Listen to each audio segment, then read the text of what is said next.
हरे कृष्ण प्रभु। ओम नमो भगवते वासुदेवाय। ओम नमो भगवते वासुदेवाय। ओम नमो भगवते वासुदेवाय। नारायणं नमस्कृत्य नरं चैव नरोत्तमं देवीं सरस्वतीं व्यासं ततो जयमुदीरये। नष्टप्रायेषु भद्रेषु नित्यं भागवत सेवया भगवती उत्तमश्लोके भक्तिर्भवति नैष्टिकी। ओम अज्ञानतिमिरान्धस्य ज्ञानाञ्जनशलाकया चक्षुरुन्मिलितं येन तस्मै श्रीगुरवे नमः। नमो विष्णुपादाय कृष्णप्रेष्ठाय भूतले श्रीमते भक्तिवेदान्तस्वामिनिति नामिने। नमस्ते सारस्वती देवे गौरवाणी प्रचारिणे निर्विशेष शून्यवादी पाश्चात्य देशतारिणे। जय श्री कृष्ण चैतन्य प्रभु नित्यानंद श्री अद्वैत गदाधर शिवासादि गौरभक्तवृंद। हरे कृष्ण कृष्ण कृष्ण हरे हरे हरे राम राम राम हरे हरे।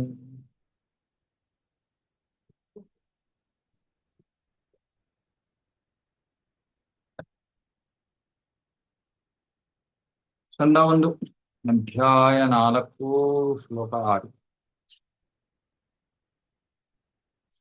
ಕಥಂ ಆಲಕ್ಷಿತಃ ಪೌರೈಃ ಸಂಪ್ರಾಪ್ತಃ ಪುರುಜಾಂಗಲಾನ್ ಉನ್ಮತ್ತಃ ಮೂಕಜಡವದ್ ವಿಚರನ್ ಗಜಸಾಹ್ವಯೇ. How was he? Srila Sukhadeva ಗೋಸ್ವಾಮಿಗಳು, ವ್ಯಾಸದೇವರ ಮಗ. ಅವರನ್ನ ಹಸ್ತಿನಾಪುರ, ಅಂದ್ರೆ ಈ ಹಿಂದಿನ ನವ ಡೆಲ್ಲಿ, ಹಸ್ತಿನಾಪುರದ ನಗರದ ಜನರು ಅವರನ್ನ ಹೇಗೆ ಗುರುತಿಸಿದ್ರು? ಮತ್ತೆ ಶುಕದೇವ ಗೋಸ್ವಾಮಿ ಅವರು ಕುರು ಜಾಂಗಲ ಪ್ರಾಂತ್ಯಗಳಲ್ಲಿ ಸಂಚಾರ ಮಾಡಿ ಬಳಿಕ ಅವರು ಹಸ್ತಿನಾಪುರಕ್ಕೆ ಬರ್ತಾರೆ. ಮತ್ತೆ ಅವರು ಹುಚ್ಚು, ಒಬ್ಬ ಹುಚ್ಚನಂತೆ, ಮೂಕನಂತೆ ಆ ಆ ಕಾಣಿಸ್ಕೊಂಡ್ರು ಎಲ್ಲರಿಗೂ ಶುಕದೇವ ಗೋಸ್ವಾಮಿ ಅವರು. ಹಾಗಾಗಿ ಪ್ರಶ್ನೆ ಮಾಡ್ತಾ ಇದ್ದಾರೆ ಇಲ್ಲಿ ಶೌನಕಾದಿ ಋಷಿಗಳು. ಹಸ್ತಿನಾಪುರಕ್ಕೆ ಬಂದಾಗ ಅಲ್ಲಿಯ ಜನರು ಅವರನ್ನ ಹೇಗೆ ಗುರುತಿಸಿದ್ರು, ಹೇಗೆ ನೋಡಿದ್ರು ಅವ್ರನ್ನ? ಇವಾಗ ಇದರಲ್ಲಿ ಒಂದು ಮುಖ್ಯವಾದದ್ದು ಅಂದ್ರೆ, ಇತಿಹಾಸದಲ್ಲಿ ಹಲವಾರು ಭಕ್ತರು ಸಾರ್ವಜನಿಕ ಸಾಮಾನ್ಯ ಜನರ ಒಂದು ತೊಂದರೆಗೆ ಈಡಾಗಬಾರ್ದು ಅನ್ನೋ ಉದ್ದೇಶದಿಂದ ಹುಚ್ಚರಂತೆ, ಮೂಕರಂತೆ, ಮೂಢರಂತೆ ವರ್ತಿಸುವುದನ್ನ ನಾವು ನೋಡಿದೀವಿ. ಜಡಭರತ, ಸುಖದೇವ ಗೋಸ್ವಾಮಿಗಳು, ಕಪಿಲ ಮುನಿ ಕೂಡ ಕೊನೆಗೆ ಅಂತ್ಯದಲ್ಲಿ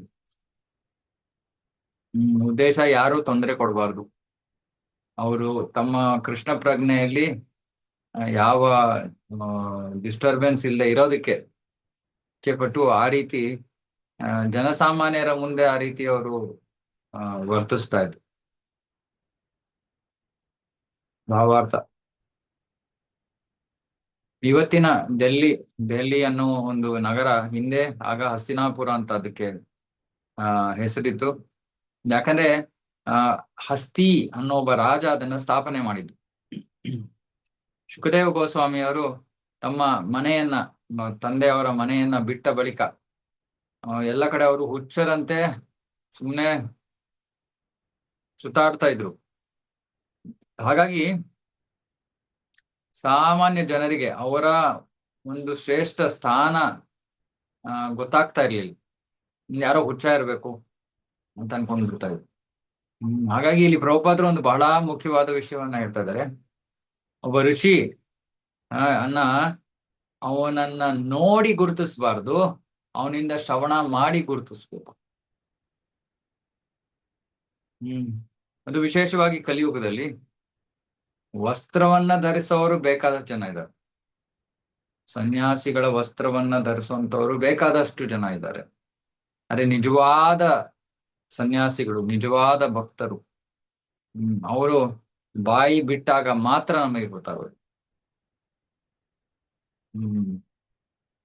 ಅದಕ್ಕೆ ಇಲ್ಲಿ ಪ್ರಭುಪಾದ ಹೇಳ್ತಾರೆ, ಒಬ್ಬ ಸಾಧುವನ್ನ ಅಥವಾ ಮಹಾ ಋಷಿಯನ್ನ ಅವನನ್ನ ನೋಡಕ್ಕೆ ನಾವು ಅವನ ಹತ್ರ ಹೋಗ್ಬಾರ್ದು, ಅವನಿಂದ ಶ್ರವಣ ಮಾಡಕ್ಕೆ ಹೋಗ್ಬೇಕು. ಮತ್ತೆ ಒಬ್ಬ ವ್ಯಕ್ತಿಗೆ ಸಾಧುವಿನ ಮಾತುಗಳನ್ನ ಶ್ರವಣ ಮಾಡಕ್ಕೆ ಇಚ್ಛೆ ಇಲ್ಲದೆ ಇದ್ರೆ, ಅವನು ಆಸಕ್ತಿ ಇಲ್ಲದೆ ಇದ್ರೆ ಏನು ಪ್ರಯೋಜನ ಇಲ್ಲ. ಸಾಮಾನ್ಯ ಸಾಧುಗಳಿಗೆ ಆದ್ರೆ ಸಾಮಾನ್ಯ ಸಾಧುಗಳನ್ನ ಕೇವಲ ಶ್ರವಣ ಮಾಡೋದ್ರಿಂದ ನಮಗೆ ಲಾಭ ಅಂತ ಹೇಳಿ ಹೇಳ್ತಾ ಇದ್ದಾರೆ. ಆದ್ರೆ ಭಗವಂತನ ಸರ್ವಶ್ರೇಷ್ಠ ಭಕ್ತರ ಸನಿಹಕ್ಕೆ ಹೋದ್ರೇನೆ ಸಾಕಂತೆ. ಅಷ್ಟು ಶಕ್ತಿ ಇರುತ್ತೆ, ಅಷ್ಟು ಭಕ್ತಿ ಇರುತ್ತೆ, ಅದರಿಂದಲೂ ನಮ್ಗೆ ಪ್ರಯೋಜನ ಆಗ್ಬಿಡುತ್ತೆ. ಅದೇ ಸಾಮಾನ್ಯವಾಗಿ ಪ್ರಭುಪಾದರು ಇಲ್ಲಿ ಹೇಳ್ತಾ ಇದ್ರೆ, ಸುಮ್ನೆ ಕಣ್ಣಿಂದ ನೋಡಿ ಸಾಧು ಅಂತ ನಿರ್ಧಾರ ಮಾಡ್ಬೇಡಿ, ಕಿವಿಯಿಂದ ಕೇಳಿ ನಿರ್ಧಾರ ಮಾಡಿ. ಸುಖದೇವ ಗೋಸ್ವಾಮಿಯವರು ನಿಜವಾಗ್ಲೂ ಸಾಧು ಆಗಿದ್ರು. ಯಾಕಂದ್ರೆ ಅವರು ಭಗವಂತನ ಅಲೌಕಿಕ ಲೀಲೆಗಳನ್ನ ಹೇಳುವಂತವ್ರಾಗಿದ್ರು. ಇವಾಗ ಹೇಳ್ತಾರೆ. ಇವಾಗ ಇಲ್ಲಿ ಇನ್ನೊಂದು ಮುಖ್ಯವಾದ ವಿಷಯ, ಅವರು ಸಾಮಾನ್ಯ ಜನರ ಇಚ್ಛೆಗಳನ್ನ ಪೂರೈಸೋದಕ್ಕೋಸ್ಕರ ಮಾತಾಡ್ತಾ ಇರ್ಲಿಲ್ಲ. ಇದೊಂದು ಹೊಸ ಫ್ಯಾಷನ್ ಆಗ್ಬಿಟ್ಟಿದೆ. ಸಾಧುಗಳು ಕೂಡ ಸಾಮಾನ್ಯ ಜನರಿಗೆ ಮನವೊಲಿಸೋ ರೀತಿಯಲ್ಲಿ ಮಾತಾಡ್ತಾರೆ ಇವತ್ತಿನ ಕಾಲದಲ್ಲಿ. ಅಂದ್ರೆ ನಿಜವಾದ ಸಾಧುವಿನ ಕೆಲಸವನ್ನ ಮಾಡ್ತಾ ಇಲ್ಲ ಅವರು. ನಿಜವಾದ ಸಾಧು ಏನು ಮಾಡ್ತಾನೆ, ನಮ್ಮ ಭೌತಿಕ ಬಂಧನ, ನಮ್ಮ ಭೌತಿಕ ವಿಷಯಗಳ ಮೇಲಿನ ಆಸಕ್ತಿಯನ್ನ ಕತ್ತರಿಸಿ ಹಾಕ್ತಾನೆ. ಆ ತರ ಮಾತಾಡ್ತಾನೆ. ನಮಗೆ ಬೇಕಾದ ರೀತಿಯಲ್ಲಿ ಅಥವಾ ನಮಗೆ ಸಂತೋಷವಾಗೋ ರೀತಿಯಲ್ಲಿ ಮಾತಾಡೋದಿಲ್ಲ ನಿಜವಾದ ಸಾಧು. ನಮ್ಮ ಹೃದಯದಲ್ಲಿರೋ ಗಂಟು, ಬಿಗಿಯಾದ ಗಂಟನ್ನ ಕತ್ತರಿಸ್ತಾನೆ ಸಾಧು. ಆ ಕತ್ತರಿಸೋ ಪ್ರಕ್ರಿಯೆ ಶ್ರವಣದಿಂದ ಪ್ರಾರಂಭ ಆಗೋದು. ಹಾಗಾಗಿ ಶುಕದೇವ ಗೋಸ್ವಾಮಿಯವರನ್ನ ನೋಡಿದವ್ರ ಯಾರೋ ಹುಚ್ಚ ಅಂತ ಅನ್ಕೊಂತಾ ಇದ್ದಿದ್ದವರು, ಅವ್ರು ಭಾಗವತವನ್ನ ಹೇಳಕ್ಕೆ ಶುರು ಮಾಡಿದಾಗ ಆಗ ಗೊತ್ತಾಗ್ಬಿಡ್ತು ಅವ್ರ ಸ್ಥಾನ. ಮತ್ತೆ ಶುಕದೇವ ಗೋಸ್ವಾಮಿಯವರು ಏನೋ ಅಲ್ಲಿ ಮ್ಯಾಜಿಕ್ ತೋರ್ಸಕ್ ಹೋಗ್ಲಿಲ್ಲ, ಭಾಗವತವನ್ನ ಹೇಳಕ್ ಹೋಗ್. ಬಾಹ್ಯವಾಗಿ ಅವರು ಒಬ್ಬ ಮೂಕನಂತೆ ಕಾಣ್ತಾ ಇದ್ರು, ಹುಚ್ಚನಂತೆ ಕಾಣ್ತಾ ಇದ್ರು. ಆದ್ರೆ ಅವರು ನಿಜವಾಗಿ ಎಲ್ಲರಿಗಿಂತ ಶ್ರೇಷ್ಠ ಅಲೌಕಿಕ ವ್ಯಕ್ತಿ ಆಗಿದ್ರು. ಎಲ್ಲ ಮಹಾ ಋಷಿಗಳು ಎಲ್ಲ ಇದ್ದಾರೆ, ವ್ಯಾಸದೇವರು ಇದ್ದಾರೆ, ನಾರದರು ಇದ್ದಾರೆ. ಅವರೆಲ್ಲರ ಉಪಸ್ಥಿತಿಯಲ್ಲಿ ಸುಖದೇವ ಗೋಸ್ವಾಮಿಯವರು ಭಾಗವತವನ್ನ ಹೇಳ್ತಾರೆ. ಹಾಗಾಗಿ ಅವರ ಉತ್ಕೃಷ್ಟ ಸ್ಥಾನ ಏನು ಅಂತ ನಮಗೆ ಗೊತ್ತಾಗುತ್ತೆ. ಹಾಗಾಗಿ ಇದು ಬಹಳ ಮುಖ್ಯ. ಇದನ್ನು ದಯವಿಟ್ಟು ಎಲ್ಲರೂ ಗಮನಿಸಿ. ಸಾಧುವನ್ನ ಹೇಗೆ ಗುರುತಿಸೋದು? ನಮ್ಗೆ ಬೇಕಾಗಿರೋ ರೀತಿಯಲ್ಲಿ ಯಾರೋ ನಡ್ಕೋತಾ ಇದ್ದಾರೆ ಅಂದ್ರೆ ಅವರು ಸಾಧು ಆಗಿರ್ಬೇಕಾಗಿಲ್ಲ. ನಿಜವಾದ ಸಾಧು ಅಂದ್ರೆ ನಮ್ಮ ಹೃದಯದಲ್ಲಿರೋ ಭೌತಿಕ ಗಂಟನ್ನ ಕತ್ತರಿಸಿ ಹಾಕುವ ರೀತಿಯಲ್ಲಿ ಮಾತಾಡ್ತಾರೆ. ಸಾಮಾನ್ಯವಾಗಿ ಅದು ಇವಾಗ ಉದಾಹರಣೆ ಕೊಡ್ತಾರೆ. ಇವಾಗ ಆಪರೇಷನ್ ಮಾಡ್ಬೇಕು ಅಂದ್ರೆ ಅದು ನೋವನ್ನ ಕೊಡ್ಬೋದು ನಮಗೆ. ಆದ್ರೆ ನೋವು ಇಂದ ನಮಗೆ ನಿಜವಾಗ್ಲೂ ಸಹಾಯ ಆಗುತ್ತೆ. ಯಾಕಂದ್ರೆ ನಮಗೆ ಆಮೇಲೆ ನಮಗೇನ್ ಸಮಸ್ಯೆ ಇದೆಯೋ ಅದು ಪರಿಹಾರವಾಗತ್ತೆ. ಅಥವಾ ಹಲ್ಲನ್ನ ತೆಗಿತಿರುವಾಗ ನೋವಾಗತ್ತೆ, ತೆಗ್ದಾದ್ಮೇಲೆ ನೆಮ್ಮದಿ ಅನ್ಸುತ್ತೆ. ಹಾಗಾಗಿ ಆ ಕಠೋರವಾದ ಮಾತುಗಳನ್ನ ಕೇಳ್ತಿರುವಾಗ ನಮಗೆ ನೋವು ತೊಂದರೆ ಅನ್ನಿಸ್ಬೋದು. ಆದ್ರೆ ಅದನ್ನ ನಾವು ಮನಪೂರ್ವಕವಾಗಿ ಸ್ವೀಕಾರ ಮಾಡಿ ಅದನ್ನ ನಮ್ಮ ಜೀವನದಲ್ಲಿ ಅಳವಡಿಸ್ಕೊಂಡಾಗ ಅದರಿಂದ ನಮಗೆ ಸಾಕಷ್ಟು ಸುಖ ಲಭಿಸುತ್ತೆ. ಅಂತವನು ಸಾಧು. ಸಾಮಾನ್ಯವಾಗಿ ಸಾಧುಗಳಿಂದ ಶ್ರವಣ ಮಾಡಕ್ಕೆ ಹೆಚ್ಚಿನ ಜನರು ಬರೋದಿಲ್ಲ. ಢೋಂಗಿ ಸಾಧುಗಳು ಶ್ರವಣ ಮಾಡೋದಕ್ಕೆ ಬಹಳ ಜನ ಹೋಗ್ತಾರೆ. ಮೋಸಗಾರರಿಂದ ಮೋಸ ಹೋಗೋದಕ್ಕೆ ಬಹಳ ಜನ ಹೋಗ್ತಾರೆ. ಆದ್ರೆ ಅಧಿಕೃತ ಸಾಧುವಿನ ಹತ್ರ ಬಹಳ ಕಡಿಮೆ ಜನ ಹೋಗ್ತಾರೆ. ಯಾಕೆ? ಸಾಧು ಅಂದ್ರೆ ಇದು ಹೀಗಲ್ಲ, ಅದು ಹಾಗೆ, ಇದು ಹೀಗ್ ಮಾಡ್ಬೇಕು, ಅದು ಹಾಗ್ ಮಾಡಬಾರ್ದು ಅನ್ನೋ ರೀತಿಯಲ್ಲಿ ಮಾತಾಡ್ತಾನೆ. Tea coffee ಕುಡಿಬಾರ್ದು. ಪ್ರಭುಪಾದರು ಇಲ್ಲಿಂದ ಅಮೆರಿಕಾಗ ಹೋದಾಗ ಅವರು ಈ 4 ನಿಯಂತ್ರಕ ತತ್ವಗಳನ್ನ ಹೇಳ್ತಾ ಇದ್ರು. ಎಷ್ಟೊಂದು ಜನ ಡೋಂಗಿ ಸಾಧುಗಳು ಪ್ರಭುಪಾದರು ಹತ್ರ ಹೇಳಿದ್ರು, ಪ್ರಭುಪಾದರು ನೀವು ಎಷ್ಟು ಚೆನ್ನಾಗಿ ಕೀರ್ತನೆ ಮಾಡ್ತೀರಾ, ಎಷ್ಟು ಚೆನ್ನಾಗಿ ಕಥೆ ಕೊಡ್ತೀರಾ, ಎಲ್ಲ ಅರೆ, ಒಂದು ಚಿಕ್ಕ ಬದಲಾವಣೆಯನ್ನ ಮಾಡಿ. ಏನು ಅಂದ್ರೆ, ಈ ಎರಡು ವಿಷಯಗಳನ್ನ ತೆಗ್ದಾಕ್ಬಿಡಿ ನಿಮ್ ಲಿಸ್ಟಿಂದ. ಏನೋ ಅನೈತಿಕ ಲೈಂಗಿಕತೆ, ಮಾಂಸ ಭಕ್ಷಣೆ, ಇದೆರಡನ್ನ ತೆಗ್ದ್ಬಿಡಿ. ಸ್ವಲ್ಪ ಆ, ಎಲ್ಲರನ್ನು ನಿಮ್ಮ ಇದರಲ್ಲಿ ಅವಾಗ ಎಲ್ಲರೂ ಬರ್ತಾರೆ ನಿಮ್ಮ ಹತ್ರ. ಬೇಕಾದಷ್ಟು ನಿಮ್ಗೆ ಅನುಯಾಯಿಗಳು ಸಿಗ್ತಾರೆ. ಪ್ರಭುಪಾದ್ರು ಹೇಳಿದ್ರು, ನಾನಿಲ್ಲಿ ಏನೂ ರಾಜಿ ಮಾಡ್ಕೊಳಕ್ಕೆ ಬಂದಿಲ್ಲ. ವೈದಿಕ ಸಂಸ್ಕೃತಿ ಏನಿದೆಯೋ ಎಲ್ಲರಿಗೂ ಕೊಟ್ಟು ಅವ್ರು ಅದನ್ನ ಸ್ವೀಕಾರ ಮಾಡ್ಕೊಂಡಾಗಲೇ ಅವ್ರು ಉದ್ಧಾರ ಆಗೋದು. ಅವ್ರು ಯಾವ ರೀತಿ ಜೀವನ ನಡೆಸ್ತಾ ಇದಾರೋ ಅದನ್ನೇ ಮುಂದುವರಿಸಿ ಅಂತ ಹೇಳಿದ್ರೆ ನಾನು ಯಾಕೆ ಬರ್ಬೇಕು ಅದಕ್ಕೆ? ಅವ್ರಾಗ್ಲೇ ಮಾಡ್ತಾ ಇದಾರೆ. ಹ್ಮ್. ಅದು ಸಾಧು. ಪ್ರಭುಪಾದ್ರು ಹೇಳಿದ್ರೆ, ನನಗೆ ಬೇಕಾಗಿಲ್ಲ, ನನಗೆ ಹಲವಾರು ಅನುಯಾಯಿಗಳು ಬೇಕಾಗಿಲ್ಲ. ನನಗೆ ಒಬ್ಬ ಶುದ್ಧ ಭಕ್ತನಾದ್ರೂ ಕೂಡ ನನ್ನ ಪ್ರಚಾರ ಧ್ಯೇಯ ಪೂರ್ಣವಾಗಿದೆ ಅಂತ ನಾನು ಅನ್ಕೋತಿದ್ದೀನಿ. ಹಾಗಾಗಿ ಪ್ರಭುಪಾದರು ಬಂದಿದ್ದು, ಪ್ರಭುಪಾದರು ಇಸ್ಕಾನ್ ಅನ್ನ ಸ್ಥಾಪನೆ ಮಾಡಿದ್ದು ಈ ಶುದ್ಧ ಭಕ್ತರನ್ನ ಸೃಷ್ಟಿ ಮಾಡೋದಕ್ಕೆ. ಶುದ್ಧ ಭಕ್ತಿ ಅಂದ್ರೆ ಅವ್ರು ಕೊಟ್ಟಿರೋ ಮಾರ್ಗವನ್ನ ಆ ಯಥಾರೂಪವಾಗಿ ನಾವು ಅನುಸರಿಸ್ಬೇಕು. ನಮ್ಗೆ ಇಷ್ಟ ಬಂದಂಗೆ ಅದನ್ನ ಬದಲಾಯಿಸೋದಲ್ಲ. ಈಗಿನ ಕಾಲದಲ್ಲಿ ಜನರು ಎಲ್ಲರೂ ಇವಾಗ ಯಾರೋ ಪ್ರಚಾರ ಮಾಡ್ತಾ ಇದಾರೆ, ಅವ್ರು ಅನ್ಕೋತಾರೆ ತಾವೇ ಪ್ರಭುಪಾದರ ಸ್ಥಾನವನ್ನ ತಗೊಂಡ್ಬಿಟ್ಟಿದ್ದಾರೆ ಅಂತ. ನಿಯಮಗಳನ್ನ ಮುರಿತಾರೆ, ಬೆಂಡ್ ಮಾಡ್ತಾರೆ, ತಮಗ್ ಬೇಕಾಗಿರೋ ರೀತಿಯಲ್ಲಿ ಪ್ರಭುಪಾದರು ಕೊಟ್ಟಿರೋ ಇಸ್ಕಾನ್ ಅನ್ನ ಬಳಸ್ಕೋತಾರೆ. ಅವರೆಲ್ಲ ಸಾಧುಗಳಲ್ಲ.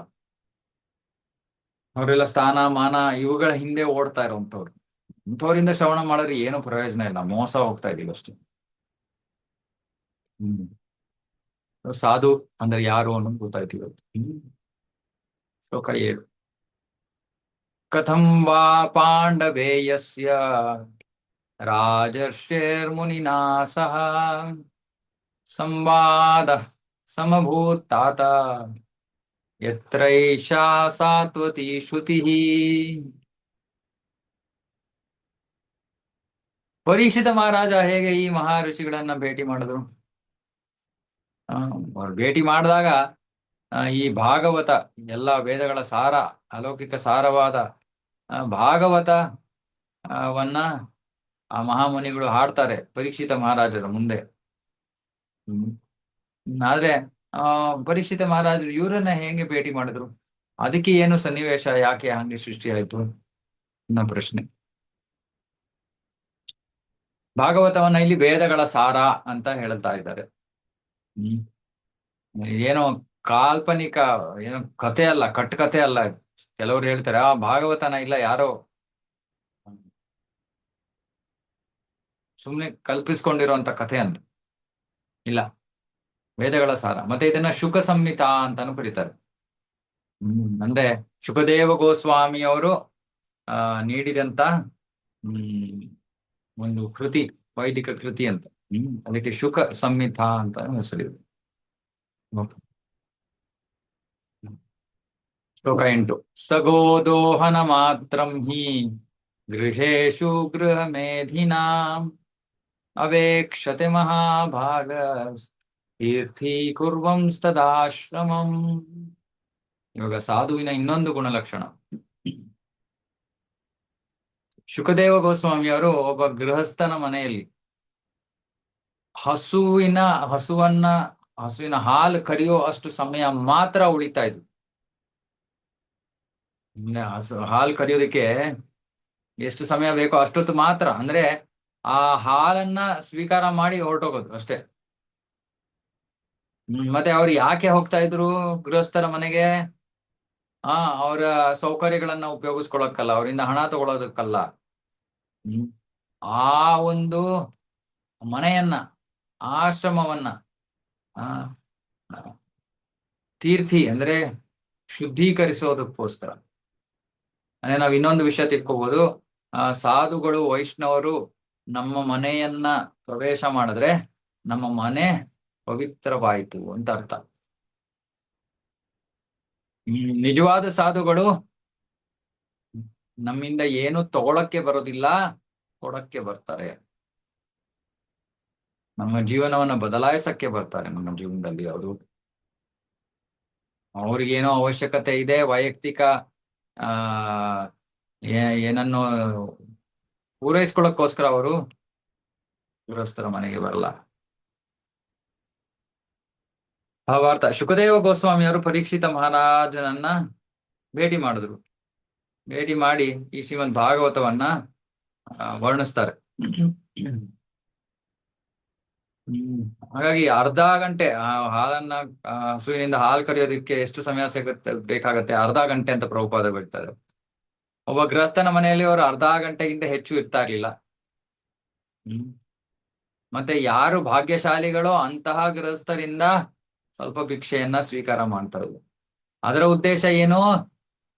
ತಮ್ಮ ಉಪಸ್ಥಿತಿಯಿಂದ, ತಮ್ಮ ಮಂಗಲಕರವಾದ ಉಪಸ್ಥಿತಿಯಿಂದ ಆ ಮನೆಯನ್ನ ಶುದ್ಧಗೊಳಿಸುವ ಉದ್ದೇಶದಿಂದ ಮಾತ್ರ. ಹಾಗಾಗಿ ಶುಕದೇವ ಗೋಸ್ವಾಮಿಯವರು ನಿಜವಾದ ಪ್ರಚಾರಕರು, ಯೋಗ್ಯ ಪ್ರಚಾರಕರು. ಅವರ ಚಟುವಟಿಕೆಗಳಿಂದ ಯಾರು ಇವತ್ತಿನ ಕಾಲದಲ್ಲಿ ಸನ್ಯಾಸವನ್ನು ಸ್ವೀಕರಿಸ್ತಾರೋ ಅಥವಾ ಭಗವಂತನ ಸಂದೇಶವನ್ನು ಪ್ರಚಾರ ಮಾಡೋ ಒಂದು ಧ್ಯೇಯವನ್ನ ಯಾರು ಕೈಗೊಂಡಿದ್ದಾರೋ ಅವರು ಶುಕದೇವ ಗೋಸ್ವಾಮಿಯವರಿಂದ ಏನ್ ಕಲಿಬೇಕು ಅಂದ್ರೆ, ಗೃಹಸ್ಥರ ಮನೆಗೆ ಹೋಗೋ ಉದ್ದೇಶ ಏನು? ಕೇವಲ ಅಲೌಕಿಕ ಜ್ಞಾನವನ್ನ ಕೊಡೋ ಉದ್ದೇಶದಿಂದ ಮಾತ್ರ, ಬೇರೆ ಯಾವ ಉದ್ದೇಶದಿಂದಲೂ ಗೃಹಸ್ಥರ ಮನೆಗೆ ಹೋಗ್ಬಾರ್ದು. ಖಂಡಿತವಾಗಿಯೂ ಭಿಕ್ಷೆ ಬೇಡಕ್ಕೆ ಹೋಗ್ಬಾರ್ದು. ಅಲ್ಪ ಭಿಕ್ಷೆಯನ್ನ ಬೇಡದ್ರು ಕೂಡ ಅದರ ಉದ್ದೇಶ ಮನೆಯನ್ನ ಶುದ್ಧೀಕರಿಸಕ್ಕಾಗಿರ್ಬೇಕು. ಸನ್ಯಾಸಿಗಳು ಯಾರೋ ಒಬ್ಬ ಗೃಹಸ್ಥನ ಲೌಕಿಕ ಸ್ವತ್ತುಗಳಿಂದ ಆಕರ್ಷಿತರಾಗಿ ಅವನ ಮನೆಗೆ ಹೋಗ್ಬಾರ್ದು. ಹಾಗೆ ಆಗಿ ಅವರು ಹೋಗಿ ಪ್ರಾಪಂಚಿಕ ವ್ಯಕ್ತಿಗಳಿಗೆ ಅಧೀನರಾಗಿ ಹೋಗ್ತಾರೆ, ಚೀಪ್ ಆಗಿ ಹೋಗ್ತಾರೆ. ಹಾಗಾಗ್ಬಾರ್ದು. ಯಾರು ಸನ್ಯಾಸಿಗಳಾಗಿದ್ದಾರೋ ಅವರು ಈ ರೀತಿ ಪ್ರಾಪಂಚಿಕರೊಂದಿಗೆ ವ್ಯವಹರಿಸೋದು ವಿಷವನ್ನ ಸೇವಿಸೋದಕ್ಕಿಂತ ಅಥವಾ ಆತ್ಮಹತ್ಯೆ ಮಾಡ್ಕೊಳ್ಳೋದಕ್ಕಿಂತ ಹೆಚ್ಚು ಅಪಾಯಕಾರಿ ಅಂತ ಶಾಸ್ತ್ರ ಹೇಳುತ್ತೆ. ಇದಕ್ಕೆ ಚೈತನ್ಯ ಮಹಾಪ್ರಭುಗಳು ಸಾರ್ವಭೌಮ ಭಟ್ಟಾಚಾರ್ಯರ ಜೊತೆ ಅಥವಾ ಮಹಾರಾಜ ಪ್ರತಾಪ ರುದ್ರರ ಜೊತೆ ಮಹಾರಾಜ ಪ್ರತಾಪ ರುದ್ರರ ಅವರಿಗೆ ದರ್ಶನ ಕೊಡಕ್ಕೆ ಅವ್ರು ಮೊದಲು ಇಷ್ಟಪಡೋದಿಲ್ಲ. ಯಾಕೆ? ಪ್ರಾಪಂಚಿಕ ವ್ಯಕ್ತಿ ಇವರು, ರಾಜ. ಇಂತಹ ಪ್ರಾಪಂಚಿಕ ವ್ಯಕ್ತಿಯನ್ನ ಭೇಟಿ ಮಾಡೋದಂದ್ರೆ ನಾನು ವಿಷವನ್ನ ಸೇವಿಸೋನ್ಗೆ, ಹಾಗಾಗಿ ನನಗೆ ಬೇಡ, ನಾನು ಅವರನ್ನು ಭೇಟಿ ಮಾಡಲ್ಲ. ಆದ್ರೆ ಮಹಾರಾಜ ಪ್ರತಾಪ ರುದ್ರರು ಮಹಾಭಕ್ತರಾಗಿದ್ರು. ಆದ್ರೂ ನಮ್ಮ ಅನುಯಾಯಿಗಳಿಗೆ ಪಾಠವನ್ನ ಕಲಿಸೋದಕ್ಕೆ ಸುಮ್ಮನೆ ಯಾರಂದ್ರೆ ಅವರು ರಾಜ, ಇವರು ಅವರು ಅಂತ ಅವ್ರ ಜೊತೆ ನಾವು ವ್ಯವಹರಿಸೋ ಅವಶ್ಯಕತೆ ಇಲ್ಲ. ಅವರು ಭಕ್ತರಾಗಿದ್ರೆ ಸರಿ. ಅದು ಬಹಳ ಪರೀಕ್ಷೆಗಳಾದ್ಮೇಲೆ ಸ್ವೀಕಾರ ಮಾಡ್ತಾರೆ. ಪಾಪ ತುಂಬಾ ನೊಂದ್ಕೊಂಡ್ಬಿಡ್ತಾರೆ ಮಹಾರಾಜ ಪ್ರತಾಪ ರುದ್ರ. ಒಂದ್ಸತಿ ಹೇಳ್ತಾರೆ, ನನ್ನ ರಾಜ್ಯವನ್ನೇ, ನಾನು ಎಲ್ಲವನ್ನ ತ್ಯಜಿಸಕ್ ಸಿದ್ಧನಾಗಿದ್ದೀನಿ, ಚೈತನ್ಯ ಮಹಾಪ್ರಭು ನನ್ನ ಸ್ವೀಕಾರ ಮಾಡ್ಲಿಲ್ಲ, ನನ್ಗೇನು ಬೇಡ ಅಂತ. ಅವಾಗ ಚೈತನ್ಯ ಮಹಾಪ್ರಭು ಬಹಳ ಸಂತೋಷ ಆಗುತ್ತೆ, ಅವ್ರು ನಿಜವಾಗ್ಲೂ ಭಕ್ತರು. ಹಾಗೆ ಯಾರು ನಮ್ಮ ಜೀವನ ಹೇಗ್ ನಡೆಯುತ್ತೋ ಆ ತರ ಆತಂಕ ಇಟ್ಕೊಂಡಿರೋ ಸನ್ಯಾಸಿಗಳಾಗ್ಲೇಬಾರ್ದು. ಸನ್ಯಾಸಿಗಳ ಅಂದ್ರೆ ಅವ್ರಿಗೆ ಸಂಪೂರ್ಣ ಶ್ರದ್ಧೆ ಇರ್ಬೇಕು. ಓ, ಭಗವಂತ ಇದ್ದಾನೆ ನನ್ನ ಜೊತೆ, ನನ್ನನ್ನ ನೋಡ್ಕೋತಾನೆ ಅಷ್ಟೇ. ಆ ಶ್ರದ್ಧೆ ಕೃಷ್ಣನಿಲ್ಲೇ ಇದ್ರೆ ಅವರು ಸನ್ಯಾಸ ಆಗಿ ಏನು ಪ್ರಯೋಜನ ಇಲ್ಲ. ಢೋಂಗಿ ಸನ್ಯಾಸಿ ಆಗ್ತಾರ ಅವ್ರು.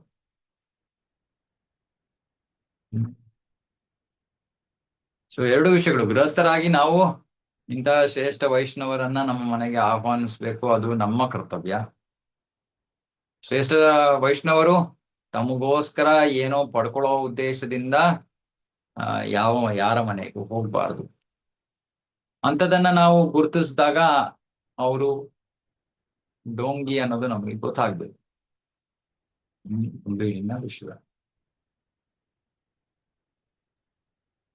ಶ್ಲೋಕ 9. ಅಭಿಮನ್ಯುಸುತಂ ಸೂತ ಪ್ರಾಹುರ್ಭಾಗವತೋತ್ತಮಂ ತಸ್ಯ ಜನ್ಮ ಮಹಾಶ್ಚರ್ಯಂ ಕರ್ಮಾಣಿ ಚ ಗೃಣೀಹಿನಃ.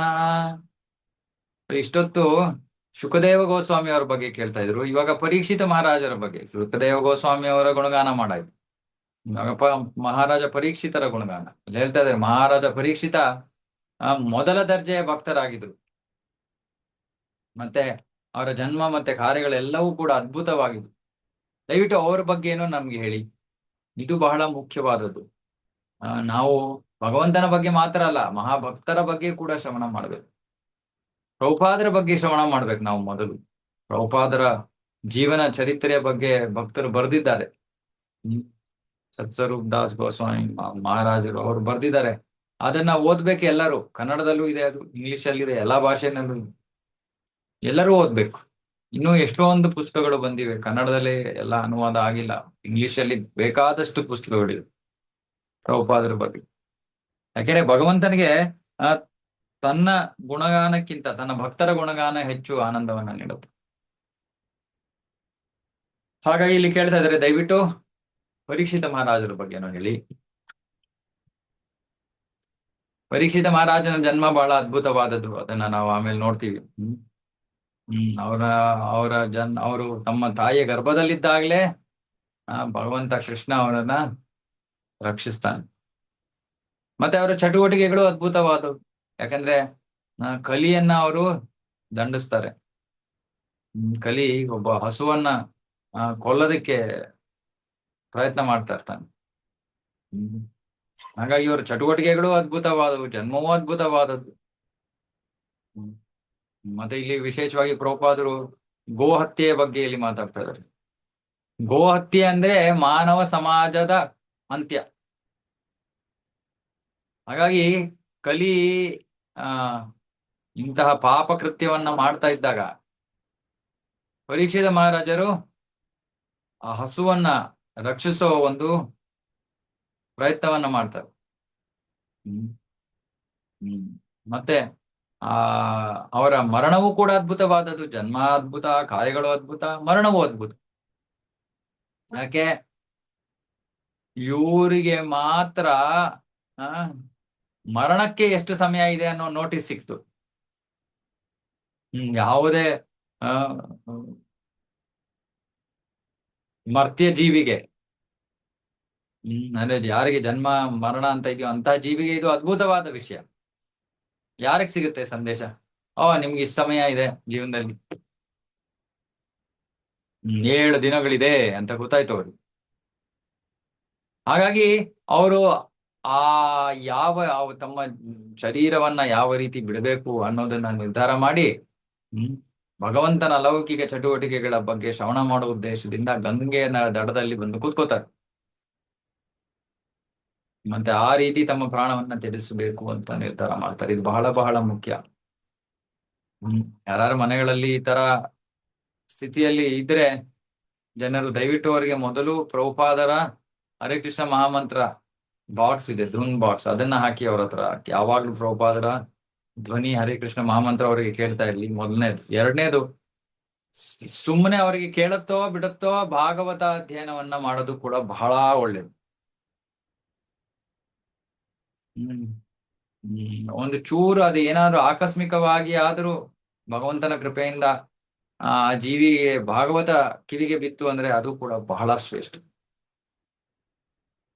ಮತ್ತೆ ಪರೀಕ್ಷಿತ ಮಹಾರಾಜರು ಅಷ್ಟು ಸಮಯ ಕೂಡ 7 ದಿನಗಳು 7 ರಾತ್ರಿ ಭಾಗವತವನ್ನ ಶ್ರವಣ ಮಾಡ್ತಾರೆ.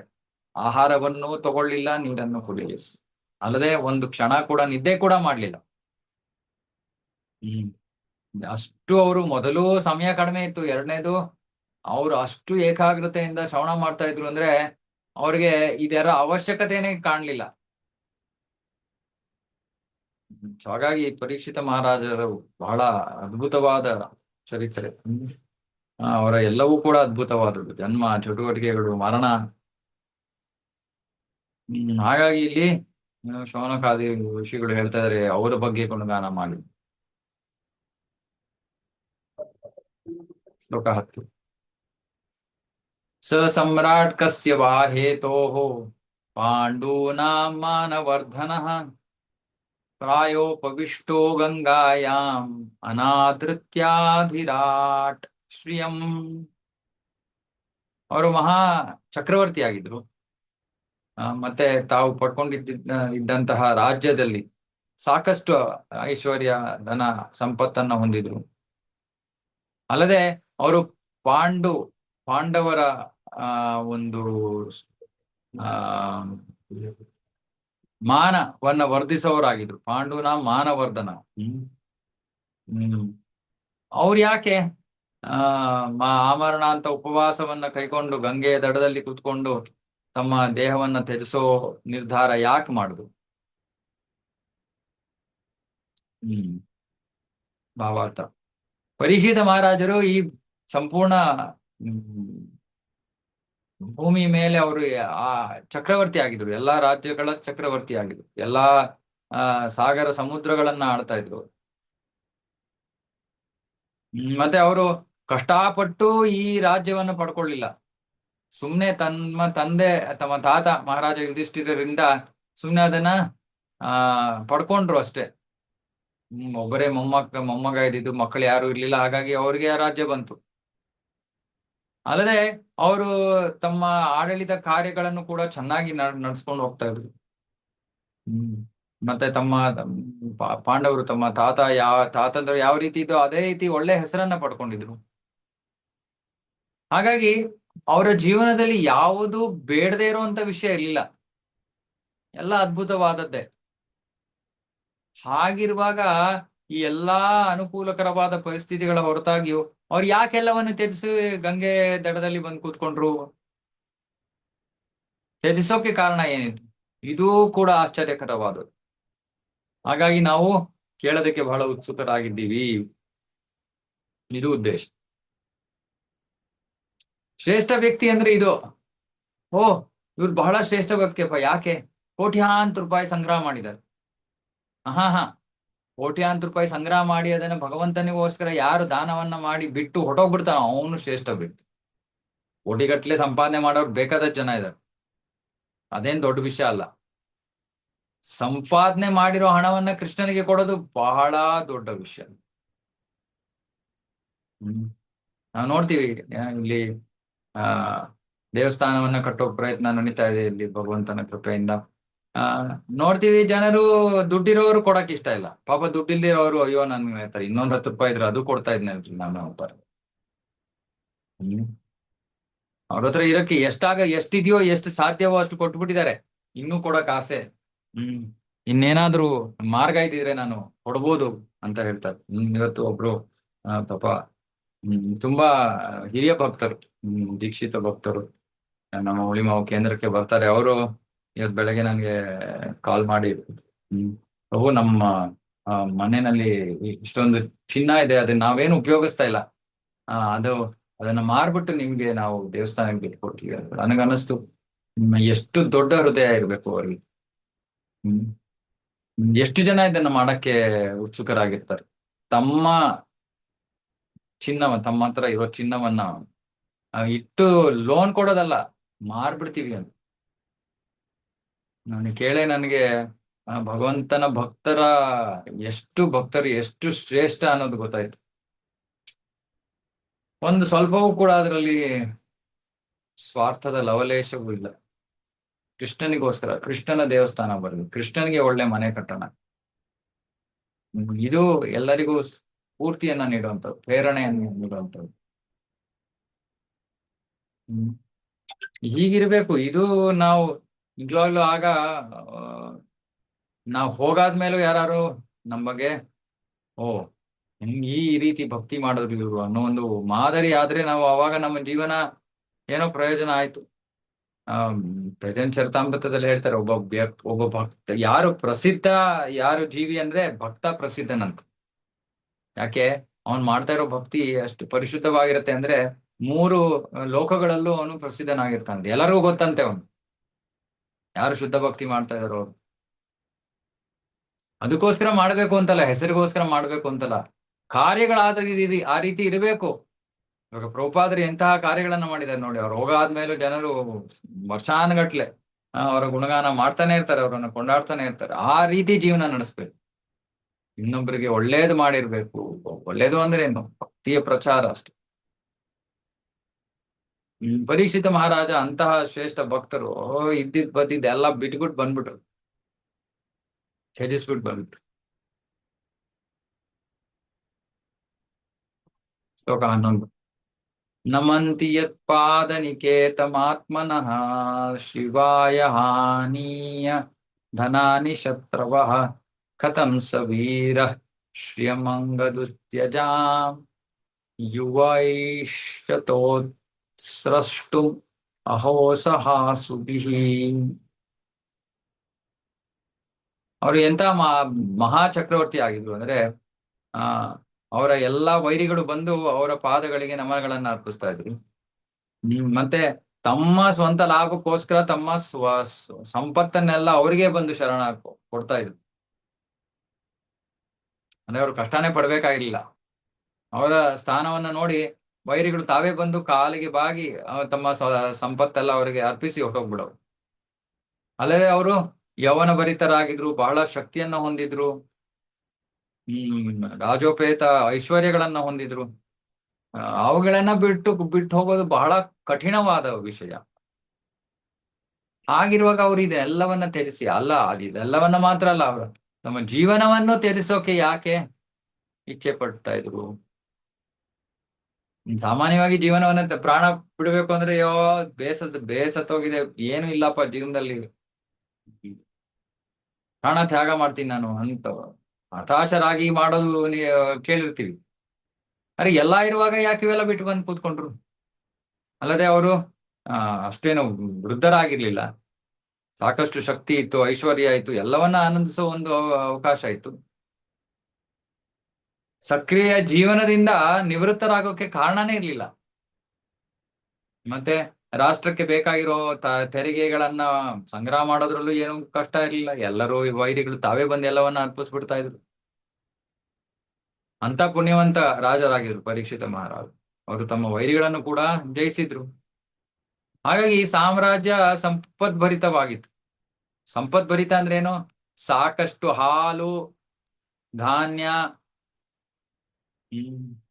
ಮತ್ತೆ ನದಿಗಳು, ಬೆಟ್ಟಗಳಿಂದ ಸಾಕಷ್ಟು ಅಮೂಲ್ಯವಾದ ಕಲ್ಲುಗಳು, ಇದು ಸಂಪದ್ಭರಿತವಾದದ್ದು ಅಂದ್ರೆ.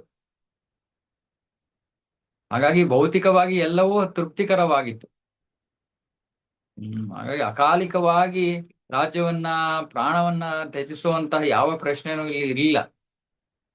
ಹಾಗಾಗಿ ಇಲ್ಲಿ ಪ್ರಶ್ನೆ ಬರ್ತಾ ಇದೆ, ಯಾಕೆ ಇವ್ರು ಹಿಂಗ್ ಮಾಡಕ್ಕೆ ಇಚ್ಛೆಪಟ್ರು? ಶ್ಲೋಕ 12. ಶಿವಾಯ ಲೋಕಸ್ಯ ಭವಾಯ ಭೂತಯೇ ಯ ಉತ್ತಮ ಶ್ಲೋಕ ಪರಾಯಣ ಜನಾಃ ಜೀವಂತಿ ನಾತ್ಮಾರ್ಥಮಸೌ ಪರಾಶ್ರಯಂ ಮುಮೋಚ ನಿರ್ವಿದ್ಯ ಕುತಃ ಕಲೇವರಂ.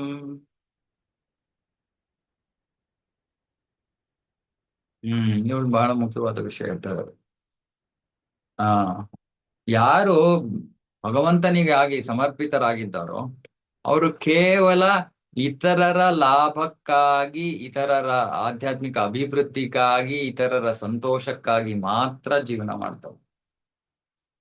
ಭಗವಂತನಿಗೆ ಸಮರ್ಪಿತರಾಗಿರುವಂತವ್ರು ತಮಗೋಸ್ಕರ ಜೀವನ ಮಾಡ್ಕೊಳಲ್ಲ, ಇತರರಿಗೋಸ್ಕರ ಜೀವನ ನಡೆಸ್ತಾರೆ. ಯಾವ ಸ್ವಾರ್ಥದ ಉದ್ದೇಶ ಇಲ್ಲ ಅವರ ಜೀವನದಲ್ಲಿ. ಹಾಗಾಗಿ ಪರೀಕ್ಷಿತ ಮಹಾರಾಜ ಭೌತಿಕ ಸ್ವತ್ತುಗಳೆಡೆಗೆ ಯಾವ ಆಸಕ್ತಿಯನ್ನು ಹೊಂದಿರ್ಲಿಲ್ಲ ಅವನು. ಹಾಗಿರುವಾಗ ತನ್ನ ಮೇಲೆ ಅಥವಾ ತನ್ನ ಶರೀರ ಇತರರಿಗೆ ಆಶ್ರಯವನ್ನ ನೀಡುವಂತಹ ಶರೀರವಾಗಿತ್ತು. ಅಂತಹ ಶರೀರವನ್ನು ಅವನು ತ್ಯಜಿಸೋಕೆ ಯಾಕೆ ಸಿದ್ಧನಾದ? ಇತರರಿಗೆ ಆಶ್ರಯವನ್ನ ನೀಡ್ತಾ ಇದ್ದಿದ್ದು ಶರೀರ, ಯಾವ ಸ್ವಾರ್ಥ ಇರ್ಲಿಲ್ಲ ಅದರಲ್ಲಿ. ಅಂತಹ ಒಳ್ಳೆ ಜೀವನ ನಡೆಸ್ತಾ ಇದ್ದವನು ಯಾಕೆ ಜೀವನವನ್ನ, ಪ್ರಾಣವನ್ನ ತ್ಯಜಿಸಕ್ ಕೂತ್ಕೊಂಡ? ಭಾವಾರ್ಥ: ಪರೀಕ್ಷಿತ ಮಹಾರಾಜ ಒಬ್ಬ ಮಾದರಿ ರಾಜ ಆಗಿದ್ದ, ಅಲ್ಲದೆ ಗೃಹಸ್ಥನೂ ಆಗಿದ್ದ. ಯಾಕಂದ್ರೆ ಕಾರಣ ಏನು?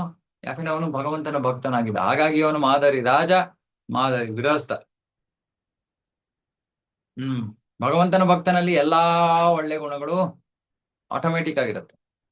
ಯಸ್ಯಾಸ್ತಿ ಭಕ್ತಿರ್ ಭಗವತ್ಯ ಕಿಂಚನ ಸರ್ವೈರ್ ಗುಣೇಸ್ತತ್ರ ಸಮಾಸತೆ ಸುರಾಹ. ಹರಾವ ಭಕ್ತಸ್ಯ ಕುತೋ ಮಹಾತ್ಮನಾತ್ ಮನೋರಥೇನ ಸತೋ ಧಾವತೋ ಬಹಿ ಅಂತ ಭಾಗವತದಲ್ಲಿ ಹೇಳ್ತಾರೆ. ಆ ಯಸ್ಯಾಸ್ತಿ ಭಕ್ತಿರ್ ಭಗವ ಭಗವತ್ ಅಕಿಂಚನ ಅಕಿಂಚನ, ಯಾರಿಗೆ ಭಗವಂತನ ಮೇಲೆ ಅಕಿಂಚನ ಭಕ್ತಿ ಇದೆಯೋ, ಅಕಿಂಚನ ಅಂದ್ರೆ ಅವ್ರಿಗೆ ಬೇರೆ ಯಾರು ಇಲ್ಲ ಜೀವನದಲ್ಲಿ, ಕೇವಲ ಕೃಷ್ಣ. ಸರ್ವೈರ್ಗುಣೇಸ್ತತ್ವ ಸಮಾಸತೆ ಸುರಾಹ, ಸುರರಲ್ಲಿ ದೇವತೆಗಳಲ್ಲಿ ಇರುವಂತಹ ಎಲ್ಲಾ ಒಳ್ಳೆ ಗುಣಗಳು ಅವರಲ್ಲಿ ಕಾಣಿಸುತ್ತೆ. ಮತ್ತೆ ಪರೀಕ್ಷಿತ ಮಹಾರಾಜರು ಇದಕ್ಕೆ ಮಾದರಿಯಾಗಿದ್ರು. ವೈಯಕ್ತಿಕವಾಗಿ ಅವರಿಗೆ ಯಾವ ಭೌತಿಕ ವಿಷಯದ ಮೇಲೆ ಆಸಕ್ತಿ ಇರಲಿಲ್ಲ. ಮತ್ತೆ ಅವರು ಆ ತಮ್ಮ ಪ್ರಜೆಗಳಿಗೋಸ್ಕರ ಅವರ ಹಿತೈಷಿ ಆಗಿದ್ದರಿಂದ ಅವ್ರು ಯಾವಾಗ್ಲೂ ಕೆಲಸ ಕಾರ್ಯಗಳಲ್ಲಿ ತೊಡಗಿರ್ತಾ ಇದ್ರು. ತಮಗೋಸ್ಕರ ಅಲ್ಲ, ಅವರೆಲ್ಲರಿಗೋಸ್ಕರ. ಮತ್ತೆ ಅವರು ಯಾವ ಕಸಾಯಿ ಖಾನೆಗಳಿಗೂ ಕೂಡ ಅನುಮತಿಯನ್ನ ಕೊಡ್ತಾ ಇರಲಿಲ್ಲ. ಗೋಹತ್ಯೆಗೆ ಯಾವ ಆಸ್ಪದ ಇರಲಿಲ್ಲ. ಪ್ರಭುಪಾದರು ಬರೀತಾರೆ, ಇವತ್ತಿನ ಆಡಳಿತಗಾರರು ಮೂರ್ಖರು. ಒಂದು ಜೀವಿಗೆ ರಕ್ಷಣೆಯನ್ನ ಕೊಡ್ತಾರೆ, ಇನ್ನೊಂದು ಜೀವಿಯನ್ನ ಕೊಲ್ತಾರೆ. ಆದ್ರೆ ಅವರು ಭಗವಂತನ ಭಕ್ತರಾಗಿದ್ರಿಂದ ಎಲ್ಲರ ಸಂತೋಷಕ್ಕಾಗಿ, ಅಂದ್ರೆ ಮನುಷ್ಯರು, ಪ್ರಾಣಿಗಳು, ಗಿಡ ಮರಗಳು, ಎಲ್ಲಾ ಜೀವಿಗಳಿಗೂ ಆನಂದವನ್ನ ನೀಡೋ ರೀತಿಯಲ್ಲಿ ಅವರು ಆಡಳಿತವನ್ನ ನಡೆಸ್ತಾ ಇದ್ರು. ಮತ್ತೆ ಅವ್ರ ಜೀವನದಲ್ಲಿ ಯಾವ ಸ್ವಾರ್ಥ ಇರಲಿಲ್ಲ, ಯಾವ ತರಾನು ಸ್ವಾರ್ಥ ಇರಲಿಲ್ಲ. ಸ್ವಾರ್ಥ ಹೆಂಗೆ ಅಂದ್ರೆ ನಾನು, ನನ್ನದು, ನನ್ನ ಕುಟುಂಬ ಹೀಗೆ ವಿಸ್ತರಿಸ್ಕೊಂಡು ಹೋಗುತ್ತೆ.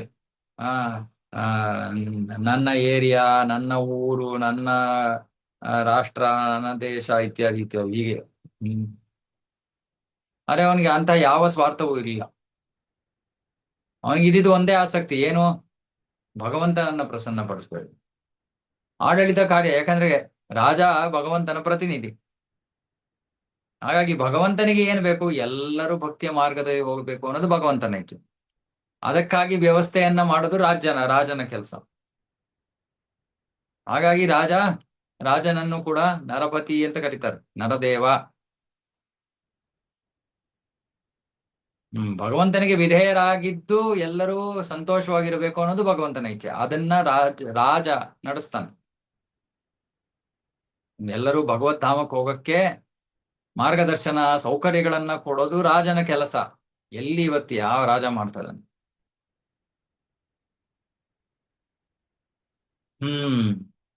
ಅಂತಹ ಪ್ರತಿನಿಧಿ, ಭಗವಂತನ ಪ್ರತಿನಿಧಿಯ ಒಂದು ಆಡಳಿತದ ಅಡಿಯಲ್ಲಿ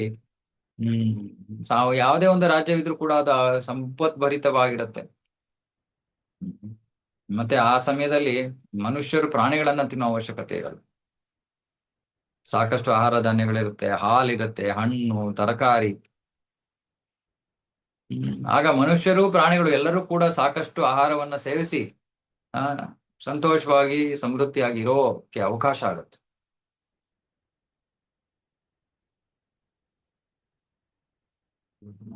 ಎಲ್ಲಾ ಜೀವಿಗಳು ಆಹಾರ, ಒಂದು ಇರೋದಕ್ಕೆ ಜಾಗ, ಪಡಲಾಗಿರೋ ನಿಯಮಗಳನ್ನ ಪಾಲನೆ ಮಾಡ್ಕೊಂಡು ತೃಪ್ತರಾಗಿ ಜೀವನ ಮಾಡಿದ್ರೆ ಯಾವ ತರಹ ಗೊಂದಲವೂ ಇರೋದಿಲ್ಲ, ಯಾವ ತರಹ ಜಗಳವೂ ಇರೋದಿಲ್ಲ. ಹಾಗಾಗಿ ಪರೀಕ್ಷಿತ ಮಹಾರಾಜ ಯೋಗ್ಯ ರಾಜನಾಗಿದ್ದ. ಮತ್ತೆ ಅವನ ಆಡಳಿತದಲ್ಲಿ ಎಲ್ಲರೂ ಕೂಡ ಸಂತೋಷವಾಗಿರ್ತಾ ಇದ್ರು. ರಾಮರಾಜ್ಯ. ರಾಮರಾಜ್ಯ ರಾಮನಿಲ್ಲದೆ ಹೇಗೆ ಸಾಧ್ಯ? ಪರೀಕ್ಷಿತ ಅದೇ ರೀತಿ ಆಡಳಿತ ಚಲಾಯಿಸ್ತಾ ಇದ್ದ. ಪರೀಕ್ಷಿತನಂತಹ ಆಡಳಿತಗಾರ ಇಲ್ಲದೆ ಇದ್ರೆ ಎಲ್ಲಿಂದ ರಾಮರಾಜ್ಯ ಸಿಗುತ್ತೆ? ಇಲ್ಲಿ ಮುಖ್ಯವಾದ ವಿಷಯಗಳನ್ನ ಹೇಳ್ತಾ ಇದ್ದಾರೆ. ಪ್ರಾಣಿ ಹಿಂಸೆ ನಿಲ್ಬೇಕು.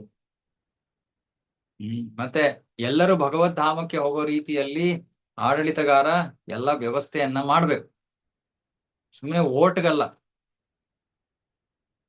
ಎಲ್ಲ ಯೋಗ್ಯವಾಗಿ ನಡೀತಾ ಇದ್ರೆ ಸಾಕಷ್ಟು ಆಹಾರ ಧಾನ್ಯಗಳಿರುತ್ತೆ, ಹಾಲಿರುತ್ತೆ, ಹಣ್ಣಿರುತ್ತೆ, ತರಕಾರಿ ಇರುತ್ತೆ.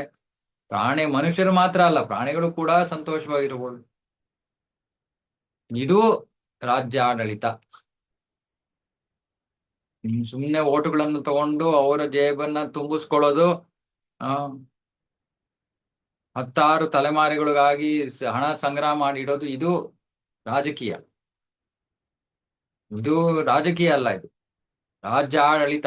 ರಾಜರು ಆಡಳಿತ ನಡೆಸ್ತಾ ಇದ್ದೀವಿ. ಪ್ರಭುಪಾದ್ ಅದಕ್ಕೆ ಬರೀತಾರೆ ಈ ಡೆಮಾಕ್ರಸಿ, ಇದಕ್ಕೆ ಪ್ರಭುಪಾದ್ ಇಂಗ್ಲಿಷ್ ಅಲ್ಲಿ ಹೇಳ್ತಾ ಇದ್ರು, ಅದಕ್ಕೆ ನಾನು ಇಂಗ್ಲಿಷ್ ಅಲ್ಲಿ ಹೇಳ್ತೇನೆ. ಡೆಮಾಕ್ರಸಿ ಅಂದ್ರೆ ಡಿಮನ್ ಕ್ರೇಜಿ ಅಂತ, ಅಂದ್ರೆ ಹುಚ್ಚು ಅಸುರರು ಅಂತ. ಹುಚ್ಚು ಅಸುರರು ಬೇರೆ ಹುಚ್ಚು ಅಸುರರನ್ನ ಸ್ಥಾನಕ್ಕೆ ಆಯ್ಕೆ ಮಾಡ್ತಾರೆ. ರಾಜ ಆಡಳಿತ, ಮೊನಾರ್ಕಿ, ಅದು ಬೇಕಾಗಿರೋದು. ಯಾಕಂದ್ರೆ ಯೋಗ್ಯ ರಾಜನಿದ್ರೆ ಈ ರೀತಿ ಆಗ ಯಾರು ಮಾತಾಡಂಗಿಲ್ಲ. ಇವತ್ತಿನ ಕಾಲದಲ್ಲಿ ಏನಾದ್ರು ಇದಿದ್ರೆ ಒಂದಿಷ್ಟು ವರ್ಷ ಕೇಸ್ ನಡೆಯುತ್ತೆ, ನಡೀತಾನೆ ಹೋಗುತ್ತೆ, ಅದಕ್ಕೆ ಏನ್ ಕೊನೆನೇ ಇಲ್ಲ. ಆ ರೀತಿ ಅಲ್ಲ. ಯಾವನು ಅಪರಾಧ ಮಾಡಿದಾನೆ, ರಾಜ ಇದ್ರೆ ತಕ್ಷಣ ಅವನು ದಂಡಿಸಿ ಮುಗೀತು ಕೆಲಸ. ಮನುಸಂಹಿತ ಕೂಡ ಹೇಳತ್ತೆ, ಆ, ಪ್ರಾಣಕ್ಕೆ ಪ್ರಾಣ. ಯಾರ್ದಾದ್ರು ಪ್ರಾಣ ತಗೊಂಡಿದ್ರೆ ಒಬ್ಬ ವ್ಯಕ್ತಿ, ಅವನ್ ಪ್ರಾಣ ತೆಗಿಬೇಕು ರಾಜ್ಯ. ಆಗ ಅವನು ಮುಂದಿನ ಜನ್ಮಗಳಲ್ಲಿ ಆ ಪಾಪದ ಹೊರೆಯನ್ನು ಹೊರಬೇಕಾಗೋದಿಲ್ಲ. ಆಗೋಗುತ್ತೆ, ಅದನ್ನು ಇದೇ ಜನ್ಮದಲ್ಲಿ ಅವನು ತೀರಿಸ್ಕೊಂಡ್ ಬಿಡ್ತಾನೆ. ಹೀಗೆ ನಿಯಮಗಳಿವೆ. ರಾಜಾಡಳಿತ, ಯಾರು ರಾಜ್ಯದ ಆಡಳಿತ ನಡೆಸ್ತಾ ಇದಾರೋ ಅವ್ರಿಗೆ ಇವೆಲ್ಲ ಗೊತ್ತಿರ್ಬೇಕು. ಇದೆಲ್ಲ ಕೇಳಿದ್ರೆ ಸಂತೋಷ ಆಗುತ್ತೆ. ಈ ರೀತಿ ಕೂಡ ಒಂದು ರಾಜ್ಯ ಆಡಳಿತ ನಡೆಯಕ್ ಸಾಧ್ಯನಾ? ಎಷ್ಟು ಚೆನ್ನಾಗಿರುತ್ತೆ. ಸ್ವಾರ್ಥಿಗಳಾಗಿಲ್ದೆ ಆಡಳಿತಗಾರರು ಎಲ್ಲ ಪ್ರಜೆಗಳಿಗೋಸ್ಕರ, ಅವರ ಹಿತಕ್ಕೋಸ್ಕರ ಕೆಲಸ ಕಾರ್ಯಗಳನ್ನ ಮಾಡೋದು ಎಷ್ಟು ಚೆನ್ನಾಗಿರುತ್ತೆ. ಓಕೆ, ಇವತ್ತಿಗೆ ಇಲ್ಲೇ ನಿಲ್ಸೋಣ. ಯಾರ್ಯಾರು ಪ್ರಶ್ನೆ ಬೇಕು ಕೇಳಿದ್ರು, ಪ್ರಶ್ನೆ. ರಮೇಶ್. ಹರೇ ಕೃಷ್ಣ ಪ್ರಭು. ಈಗಲೂ ಕೂಡ ಸನ್ಯಾಸಿ ತಗೊಂಡವರು ಭಿಕ್ಷೆ ಬೇಡಿನೇ ಜೀವನ ನಡೆಸ್ಬೇಕಾ? ಇಲ್ಲ ಭಿಕ್ಷೆ ಬೇಡದಂತಲ್ಲ, ಆದ್ರೆ ವ್ಯವಸ್ಥೆಗಳನ್ನ ಮಾಡ್ಕೋಬಾರ್ದು. ಇವಾಗ ಇವತ್ತಲ್ಲಿ ಈ ಒಂದ್ ತಿಂಗಳು ನಾನು ಇಲ್ಲಿರ್ತೀನಿ, ಈ ಜಾಗದಲ್ಲಿ, ಇಲ್ಲಿ ಊಟ ಚೆನ್ನಾಗ್ ಸಿಗುತ್ತೆ, ಆತರ ಅಲ್ಲ. ಪ್ರಚಾರ ಧ್ಯೇಯ. ಎಲ್ಲಿ ಪ್ರಚಾರ ಮಾಡಕ್ಕೆ ಭಗವಂತ ಇದ್ ಮಾಡ್ತಾನೋ, ಪ್ರೇರಣೆ ಕೊಡ್ತಾನೋ, ಅಲ್ಲಿಗೆ ಹೋಗೋದು, ಅಲ್ಲಿ ಏನ್ ಸಿಗುತ್ತೋ ತಿನ್ನಕ್ಕೆ ರೆಡಿ ಆಗಿರ್ಬೇಕು, ಸಾಮಾನ್ಯ. ಮತ್ತೆ ಇನ್ನೊಂದ್ ಬಂದ್ಬಿಟ್ಟು, ಗೃಹಸ್ಥರೇ ಮುಂದೆ ಸನ್ಯಾಸಿ ಆಗ್ಬೋದಾ? ಗೃಹಸ್ಥರು ಮುಂದೆ ಸನ್ಯಾಸಿ ಆಗ್ಬೋದಾ? ಆಗ್ಬೋದಲ್ಲ. ಬ್ರಹ್ಮಚಾರಿಗಳು ಸನ್ಯಾಸಿಗಳಾಗ್ಬೋದು, ಗೃಹಸ್ಥರು ಆಗ್ಬೋದು. ಯಾಕಂದ್ರೆ ಇತ್ತೀಚೆಗೆ ಬ್ರಹ್ಮಚಾರಿ ಆಗಿ 25 ವರ್ಷ ಆದ್ರೆ ಮಾತ್ರ ಸನ್ಯಾಸಿ ಆಗಕ್ಕೆ ಈಗ ಇಲ್ಲ, ಆ ರೀತಿ ಏನಿಲ್ಲ. ಬ್ರಹ್ಮಚಾರಿಗಳು ಸನ್ಯಾಸಿಗಳಾಗೋದು ಅವ್ರಿಗೆ ಸಹಜವಾದ ಮಾರ್ಗ. ಅವ್ರಿಗೆ ಆದ್ರೆ ಗೃಹಸ್ಥರು ಆಮೇಲೆ ವಾನಪ್ರಸ್ಥಾಶ್ರಮವನ್ನ ಸ್ವೀಕಾರ ಮಾಡಿ ಆಮೇಲೆ ಸನ್ಯಾಸವನ್ನ ಸ್ವೀಕಾರ ಮಾಡಬೇಕು ಅನ್ನೋ ಯಾವ ಕಡ್ಡಾಯ ಇಲ್ಲ. ನೀವು ವಿಶೇಷವಾಗಿ ಭಕ್ತಿಯ ಮಾರ್ಗದಲ್ಲಿರೋರು ಗೃಹ ಕರ್ತವ್ಯಗಳನ್ನ, ಅಂದ್ರೆ ಮಕ್ಕಳಿಗೆ ಮದುವೆ ಮಾಡ್ಸಾದ್ಮೇಲೆ ಗೃಹ ಕರ್ತವ್ಯಗಳು ಮುಗಿದು ಅದಾದ್ಮೇಲೆ ಪತಿ ಪತ್ನಿ ಒಟ್ಟಿಗೆ ಭಕ್ತಿಯನ್ನ ಮಾಡಿದ್ರೆ ಸಾಕು. ಇನ್ನು ಯಾರು ತುಂಬಾ ಪ್ರಚಾರದ ಉದ್ದೇಶದಿಂದ ಸನ್ಯಾಸವನ್ನು ಸ್ವೀಕಾರ ಮಾಡೋದಕ್ಕೆ ಉದ್ದೇಶ ಒಂದೇ, ಪ್ರಚಾರ. ಯಾರ್ಯಾರು ಆ ರೀತಿ ಪ್ರಚಾರ ಮಾಡೋ ಒಂದು ಉತ್ಸಾಹ ಇದ್ರೆ ಅವರು ಅವಾಗ ಗೃಹಸ್ಥಾಶ್ರಮ ಆದ್ಮೇಲೆ ತ್ಯಜಿಸಿ ಸನ್ಯಾಸವನ್ನು ಸ್ವೀಕಾರ ಮಾಡಬಹುದು. ಈಗ ಸನ್ಯಾಸಿ ಸ್ವೀಕಾರ ಅಂದ್ರೆ ತ್ರಿದಂಡ ತಗೊಂಡ್ರೆ ಸನ್ಯಾಸಿ ಪ್ರಭು? ತ್ರಿದಂಡಿಗಳೇ, ನಾವು ವೈಷ್ಣವರೆಲ್ಲ ತ್ರಿದಂಡಿ ಸನ್ಯಾಸ.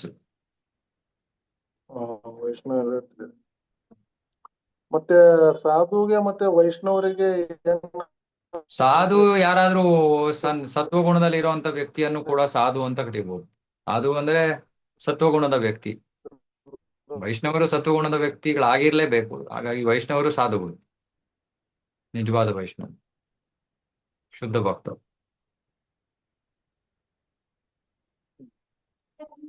ಸಾಮಾನ್ಯವಾಗಿ ಇಬ್ಬರು ಒಂದೇ ಗುಣದಲ್ಲಿ ಇರ್ತಾರಲ್ಲ, ಸಾಧು ಮತ್ತು ಸನ್ಯಾಸಿ ಇಬ್ಬರು ಒಂದೇ ಗುಣದಲ್ಲಿ. ಸಾಧು ಸನ್ಯಾಸಿ ಆಗಿರ್ಬೇಕಾಗಿಲ್ಲ. ಸಾಧು ಸನ್ಯಾಸಿ ಆಗಿರ್ಬೇಕಾಗಿಲ್ಲ ಪ್ರಭು. ಸಾಧು ಗೃಹಸ್ಥನೂ ಆಗಿರ್ಬೋದು, ಯಾರ್ ಬೇಕಾದ್ರೆ ಸಾಧು ಆಗ್ಬೋದು. ಸನ್ಯಾಸಿ ಆಶ್ರಮ. ಇಲ್ಲ, ನಾನೇ ಇಬ್ಬರು ಗುಣಗಳು ಆಲ್ಮೋಸ್ಟ್ ಈಕ್ವಲ್ ಗೃಹಸ್ಥದ್ದು. ಇಲ್ಲ, ಆ ರೀತಿ ಅಲ್ಲ. ಸನ್ಯಾಸಿಗೆ ಬೇರೆ ಕರ್ತವ್ಯಗಳಿರುತ್ತೆ, ಸಾಧು ಆ ರೀತಿ ಯಾವ ಕರ್ತವ್ಯ ಇಲ್ಲ.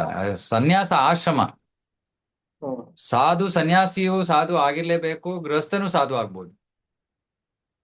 ಸಾಧು ಯಾರು ಬೇಕಾದ್ರೂ ಆಗ್ಬೋದು. ಸಾಧು ಒಂದು ಗುಣಲಕ್ಷಣ, ಸನ್ಯಾಸ ಒಂದು ಆಶ್ರಮ, ಎರಡು ಬೇರೆ. ಅಚ್ಚ.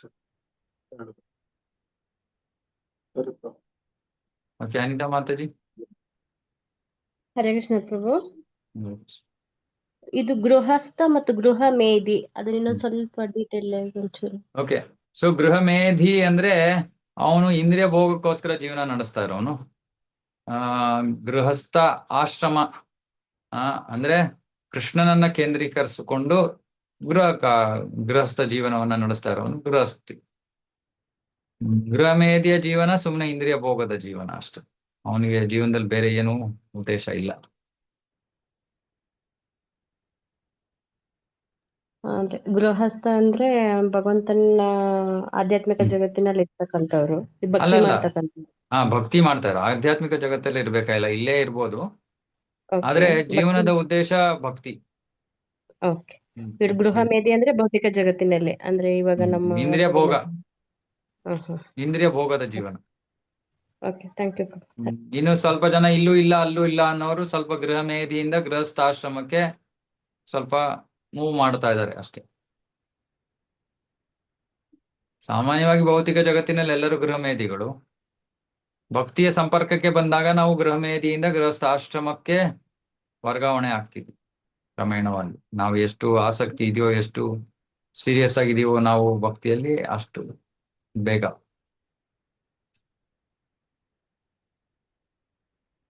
ಹರೇ ಕೃಷ್ಣ ಪ್ರಭುಜಿ.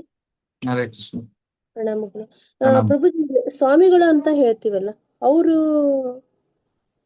ಹೇಗೆ ಸ್ವಾಮಿ ಅಂದ್ರೆ ಸುಮ್ನೆ ಸನ್ಯಾಸಿಗೆ ಸ್ವಾಮಿ ಅಂತಾರೆ ಸಾಮಾನ್ಯವಾಗಿ. ಇವಾಗ ಪ್ರಭುಪಾದರಿಗೆ ಸ್ವಾಮೀಜಿ ಅಂತ ಇದ್ರು ಮೊದ್ಲು, ಅವ್ರು ಅಮೆರಿಕಾಗ ಹೋದಾಗ. ಸೊ ಅವರು ಸನ್ಯಾಸಿಗಳನ್ನ ಸಾಮಾನ್ಯವಾಗಿ ಸ್ವಾಮಿ ಅಂತ ಕರೀತಾರೆ ಅಷ್ಟೆ. ಅಂದ್ರೆ ಪ್ರಭುಜಿ, ಸ್ವಾಮಿಗಳು ಅಂತ ಹೇಳಿ ನಮ್ಮೂರಲ್ಲಿ ಇದ್ದಾರೆ, ಅವರು ಪರಿವಾರದ ಜೊತೆನೆ ಇದ್ದಾರೆ, ಮತ್ತೆ ಕಾವ್ಯ ಧರಿಸ್ತಾರೆ. ಅವರು ಏನ್ ಧರಿಸ್ತಾರೆ? ಇದು ಆರೆಂಜ್ ಕಲರ್ ಡ್ರೆಸ್. ಅದೇ ಅವರೇ ಸನ್ಯಾಸಿಗಳು. ಸನ್ಯಾಸಿ ಅಂದ್ರೆ ಕಾವಿ ಬಟ್ಟೆ ಧರಿಸಿರೋರು. ಮತ್ತೆ ಪರಿವಾರ ಇರ್ತದಲ್ರಿ ಅವ್ರ ಹತ್ರ.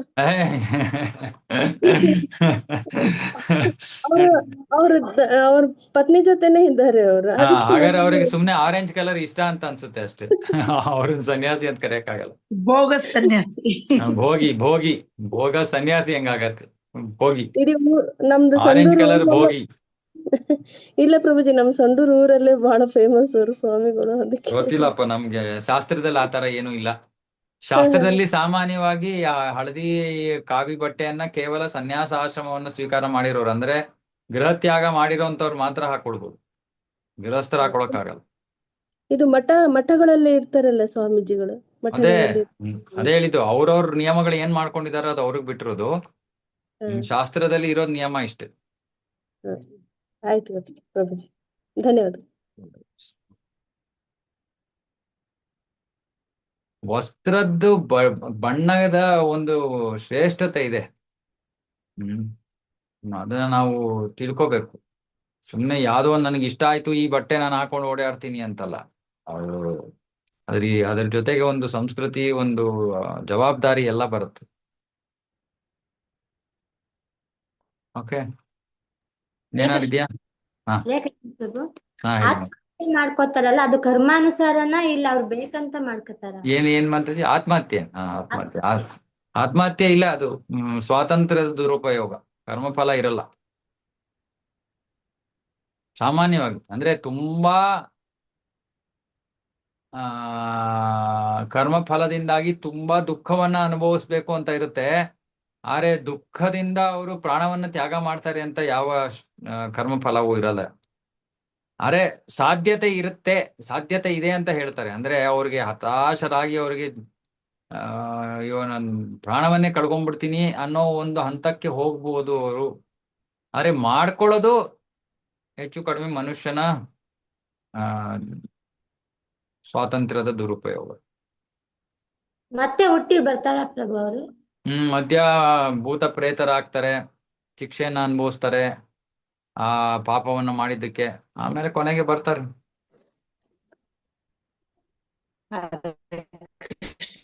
ಪ್ರಭುಜಿ, ಒಂದ್ ನಿಮಿಷ ಮಾತಾಜಿ, ಇಲ್ಲಿ ಶಿಲ್ಪಾ ಮಾತಾಜಿ ಅವ್ರು ಕೈ ಎತ್ತಿದ್ರು, ಆಮೇಲೆ ನೀವು ಕೃಷ್ಣ ಮಾತು. ಪ್ರಭು. ಶಿಲ್ಪಾ ಮಾತಾಜಿ. ಹರೇ ಕೃಷ್ಣ ಪ್ರಭು. ಹರೇ ಕೃಷ್ಣ. ಪ್ರಭು, ಇದು ಭಾಗವತಂ ಫಸ್ಟ್ ಕ್ಯಾಂಟು ಓದಿದೀವಿ ನಾವು. ಓಕೆ. ಅದು ಬೇರೆಯವ್ರು ಕೇಳ್ತಾ ಇದ್ರೆ ಅವ್ರ ಮನೆಗೆ ಕೊಡ್ಬೋದಾ ನಾವು? ಅಂದ್ರೆ ಫಸ್ಟ್ ನೀವು ಕ್ಯಾಂಟು ಓದ್ತಾ ಇರೋ ನೀವು ಓದಿದ್ದೀರಾ, ಕೊಡಿ ನಾವು ಓದ್ತೀವಿ ಅಂತಿದ್ದಾರೆ. ಕೊಡ್ಬೋದು. ಮತ್ತೆ ಕೃಷ್ಣನ ಬೇರೆ ಬೇರೆ ಭಾಗ ಫಸ್ಟ್ ಕ್ಯಾಂಟೋ ಸೆಕೆಂಡ್ ಕ್ಯಾಂಟೋ ಅಂತ ಹೋಲಿಸ್ತಿದ್ದಾರೆ. ಅದಕ್ಕೆ ನಾವು ಕೃಷ್ಣನ್ಗೆ ಬೇರೆ ಬೇರೆ ಮಾಡ್ದಂಗ ಆಗಲ್ವಾ ಪ್ರಭು? ಓಕೆ, ಆ ರೀತಿ ನಿಮ್ಮ ಹತ್ರ ನೀವು ಪೂರ್ತಿ ಭಾಗವತ ಇದ್ರೆ ಅದು ಕರೆಕ್ಟು. ಬಟ್ ಪುಸ್ತಕ ಕೊಡೋದ್ರಲ್ಲಿ ಏನೋ ತಪ್ಪಿಲ್ಲ, ಅದು ದಾನ. ಅದು ಫುಲ್ ಸೆಟ್ ಇದೆ ಪ್ರಭು ನಮ್ಮ ಮನೆ. ಆಯ್ತು, ಏನು ಸಮಸ್ಯೆ ಇಲ್ಲ. ನೀವು ಅವ್ರು ಕೊಡಿ, ಓದ್ಬಿಟ್ಟು ಕೊಡಿ ಅಂತ ಕೊಡಿ, ಪರವಾಗಿಲ್ಲ, ಏನ್ ತೊಂದ್ರೆ ಇಲ್ಲ. ಸರಿ ಪ್ರಭು. ಯಾಕಂದ್ರೆ ಭಾಗವತ ದಾನ ಕೂಡ ಶ್ರೇಷ್ಠ, ಹಾ ಏನು ಅಪರಾಧ ಏನಾಗಲ್ಲ. ಓಕೆ ಪ್ರಭು. ಓಕೆ, ಒಳ್ಳೆ ಬುದ್ಧಿವಂತಿಕೆ ಪ್ರಶ್ನೆ. ಓಕೆ, ಪಾರ್ವತಿ ಮಾತಾಜಿ. ಹರೇ ಕೃಷ್ಣ ಪ್ರಭು. ಅದೇ ಇಲ್ಲೊಂದ್ ಪಾಪು ಸೆಕೆಂಡ್ ಫ್ಲೋರ್ ಇಂದ ಬಿದ್ಬಿಡ್ತು ಪ್ರಭು. ಅದು ಅದ್ರ ಕರ್ಮ ಫಲನ ಇಲ್ಲ ತಾಯಿ ಬೇಜವಾಬ್ದಾರಿನ? ಯಾವುದು ಇನ್ನೊಬ್ಬರ ಕಾರಣದಿಂದ ಯಾವ ಕಾರ್ಯವೂ ಆಗೋದಿಲ್ಲ. ಇಲ್ಲಿ ಏನಾಗ್ಬೇಕಂದ್ರೂ ಕರ್ಮಫಲ ಇರ್ಬೇಕು. ಯಾಕೆ ಹುಟ್ಟಿದ ಮಗು ತಕ್ಷಣ ಸಾಯುತ್ತೆ? ಅದ್ರ ಕರ್ಮಫಲ ಆ ತರ ಇದೆ ಅಷ್ಟೇ. ಆಯುಸ್ಸು ಅಲ್ಪ ಆಯುಸ್ಸು ಇರುತ್ತೆ ಈ ಜೀವನದಲ್ಲಿ. ಅದನ್ನ ಏನಿತ್ತೋ ಅದನ್ನ ಮುಗಿಸ್ಕೊಂಡು ಮುಗೀತು ಅಷ್ಟೇ. ಅದೇ ಪ್ರಭು. ಯಾವ ಕಾರ್ಯವೂ ಕೂಡ ಇನ್ನೊಬ್ಬರಿನಿಂದ ಇನ್ನೊಬ್ರು ಯಾವ ಕಾರ್ಯಕ್ಕೂ ಕಾರಣರಾಗೋಕ್ ಆಗೋದಿಲ್ಲ. ನಾವು ಅಷ್ಟು ಶಕ್ತಿವಂತರಲ್ಲ, ನಾವು ಸುಮ್ನೆ ನಿಮಿತ್ತ ಮಾತ್ರ ಅಷ್ಟೇ. ನಮ್ದು ಅಂತ ಕರ್ಮ ಇರುತ್ತೆ, ಆ ಮಗುದು ಅಂತ ಕರ್ಮ ಇರುತ್ತೆ, ಆ ರೀತಿ ಆಗತ್ತಷ್ಟೆ. ಅದೇ ಇಲ್ಲಿ ಜನ ಹೇಳ್ತಾ ಇದ್ರು, ಅವ್ರ ಅಮ್ಮ ಇವತ್ತು ಅವ್ರ ಮಗನ ಎಲ್ಲೂ ಬಿಡ್ದಾ ಇದ್ದಿದ್ರೆ ಬದುಕೊಂಡ್ಬಿಡೋದು. ಅದೇ ಜನರಿಗೆ ಮಾತಾಡಕ್ ಏನಂತಪ್ಪ. ಯಾರ್ದಾರು ಒಂದ್ ಕಡೆ ಒಂದ್ ಸ್ವಲ್ಪ ತಪ್ಪು ಕಂಡುಬಿಟ್ರೆ ಸಾಕು, ಅದನ್ನ ಇಟ್ಕೊಂಡು ನೀವೇ ಮಾಡಿದ್ದು ಅಂತ ಪಾಪ ಆ ತಾಯಿಗೆ ಆಗ್ಲೇ ಎಷ್ಟು ನೋವಿರ್ಬೇಕು. ಇನ್ನು ಇವರು ಬಾಯಿಗೆ ಬಂದಂಗೆ ಅವ್ರಿಗೆ ನೋವಾಗೋ ರೀತಿಯಲ್ಲಿ ಮಾತಾಡೋದು ಏನಾಗತ್ತೆ? ಅದಕ್ಕೆ ಹೇಳೋದು, ನಮ್ಗೆ ಕನಿಷ್ಠ ಕರ್ಮಫಲ ಹೇಗೆ ಕೆಲಸ ಮಾಡತ್ತೆ ಅನ್ನೋದಾದ್ರೂ ನಮ್ಮ ಜನರು ಅರ್ಥ ಮಾಡ್ಕೋಬೇಕು. ಅಟ್ಲೀಸ್ಟ್ ಆಗ ನೀನು ನೀನು ನೀನು ನೀನು ಅಂತ ದೋಷಾರೋಪ ಮಾಡೋದನ್ನಾದ್ರೂ ನಿಲ್ಲಿಸ್ತಾರೆ ಅನ್ಸುತ್ತೆ. ಪ್ರಭು, ಇವಾಗ ತಾಯಿಗೆ ಪಾಪ ಬರಲ್ವಾ ಪ್ರಭು? ತಾಯಿ ಏನು ಉದ್ದೇಶಪೂರ್ವಕವಾಗಿ ಮಾಡಿದ್ರೆ ಪಾಪ ಬರುತ್ತೆ? ಆಕಸ್ಮಿಕ ಏನೋ ಕಾರಣಾಂತರಗಳಿಂದ ಏನೋ ಆಗೋದ್ರೆ ಪಾಪ ಯಾಕೆ ಬರುತ್ತೆ? ಸರಿ ಸರಿ ಪ್ರಭು. ಬಾಲಾಜಿ ಪ್ರಭು. Hare Krishna Prabhu. There are two questions, Prabhu. One is about that Grahameti and Grahastha. So Grahameti who do the activities for sense gratification, and this is what understanding, Prabhu. If any correction, please kindly do, Prabhu. Grahastha who do the prescribed duties as per Varna Ashrama for the satisfaction of the Lord. So when this is what I didn't understanding, Prabhu. So when Grahameti wanted to elevate from Grahameti to Grahastha, what are the suggestion and advice? What are the suggestion? Yes, Prabhu. What are the suggestion and advice that you can give for the Gragametis to uplift as a Grahastha? Maybe you can translate this in Kannada so others also get benefit. ಗ್ರಹಮೇತಿಯಿಂದ ಗೃಹಸ್ಥರಾಗೋದಕ್ಕೆ ಏನ್ ಮಾಡ್ಬೇಕು ಪ್ರಶ್ನೆ.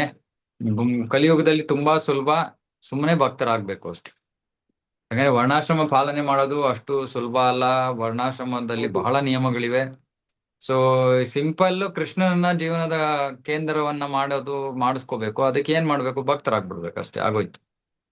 ಭಕ್ತರಾದ ತಕ್ಷಣ ಇಂದ್ರಿಯ ಭೋಗ ನಿಲ್ಲತ್ತೆ. ಇಂದ್ರಿಯ ಭೋಗ ನಿಲ್ ತಕ್ಷಣ ಅವರು ಗೃಹಸ್ಥ ಆಶ್ರಮಕ್ಕೆ ಬಂದ್ಬಿಟ್ರು. Simple. Okay, but no, Prabhu, it's look like simple, but when we do any activities ಮಾಡಲಿ, even if we do ಕೃಷ್ಣನಿಗೆ ಕೃಷ್ಣ ನಮ್ಮ ಜೀವನದ ಕೇಂದ್ರವಾಗ್ಬೇಕು. ನಮ್ಮ ಇಂದ್ರಿಯ ಭೋಗವನ್ನ ನಾವು ನಿಲ್ಲಿಸ್ಬೇಕು ಅಷ್ಟೇ ಗೃಹಸ್ಥ ಅಂದ್ರು. ಅಷ್ಟೇ. ಅದಕ್ಕೆ ಏನ್ ಬೇಕೋ ಎಲ್ಲ ಮಾಡ್ಬೇಕು. ಅದಕ್ಕೆ ಶ್ರವಣ ಕೀರ್ತನನೇ ಮಾರ್ಗ. ಹೃದಯ ಪರಿಶುದ್ಧವಾಗ್ಬೇಕು. ಅದಕ್ಕೆ ಏನ್ ಮಾಡ್ಬೇಕು? ಭಕ್ತಿಯ ಜೀವನವನ್ನ ಅಳವಡಿಸ್ಕೋಬೇಕು. ಭಕ್ತಿಯ ಜೀವನವನ್ನ ಅಳವಡಿಸ್ಕೊಂಡ್ರೆ ಗೃಹಸ್ಥಾಶ್ರಮ.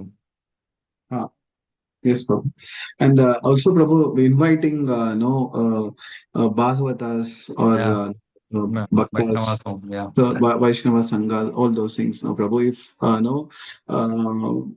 that also there could be a procedure, like if we are inviting any sadhu or Vaishnava or bhaktas, what are the things to be followed procedural? If you tell that, it would be benefited for everyone.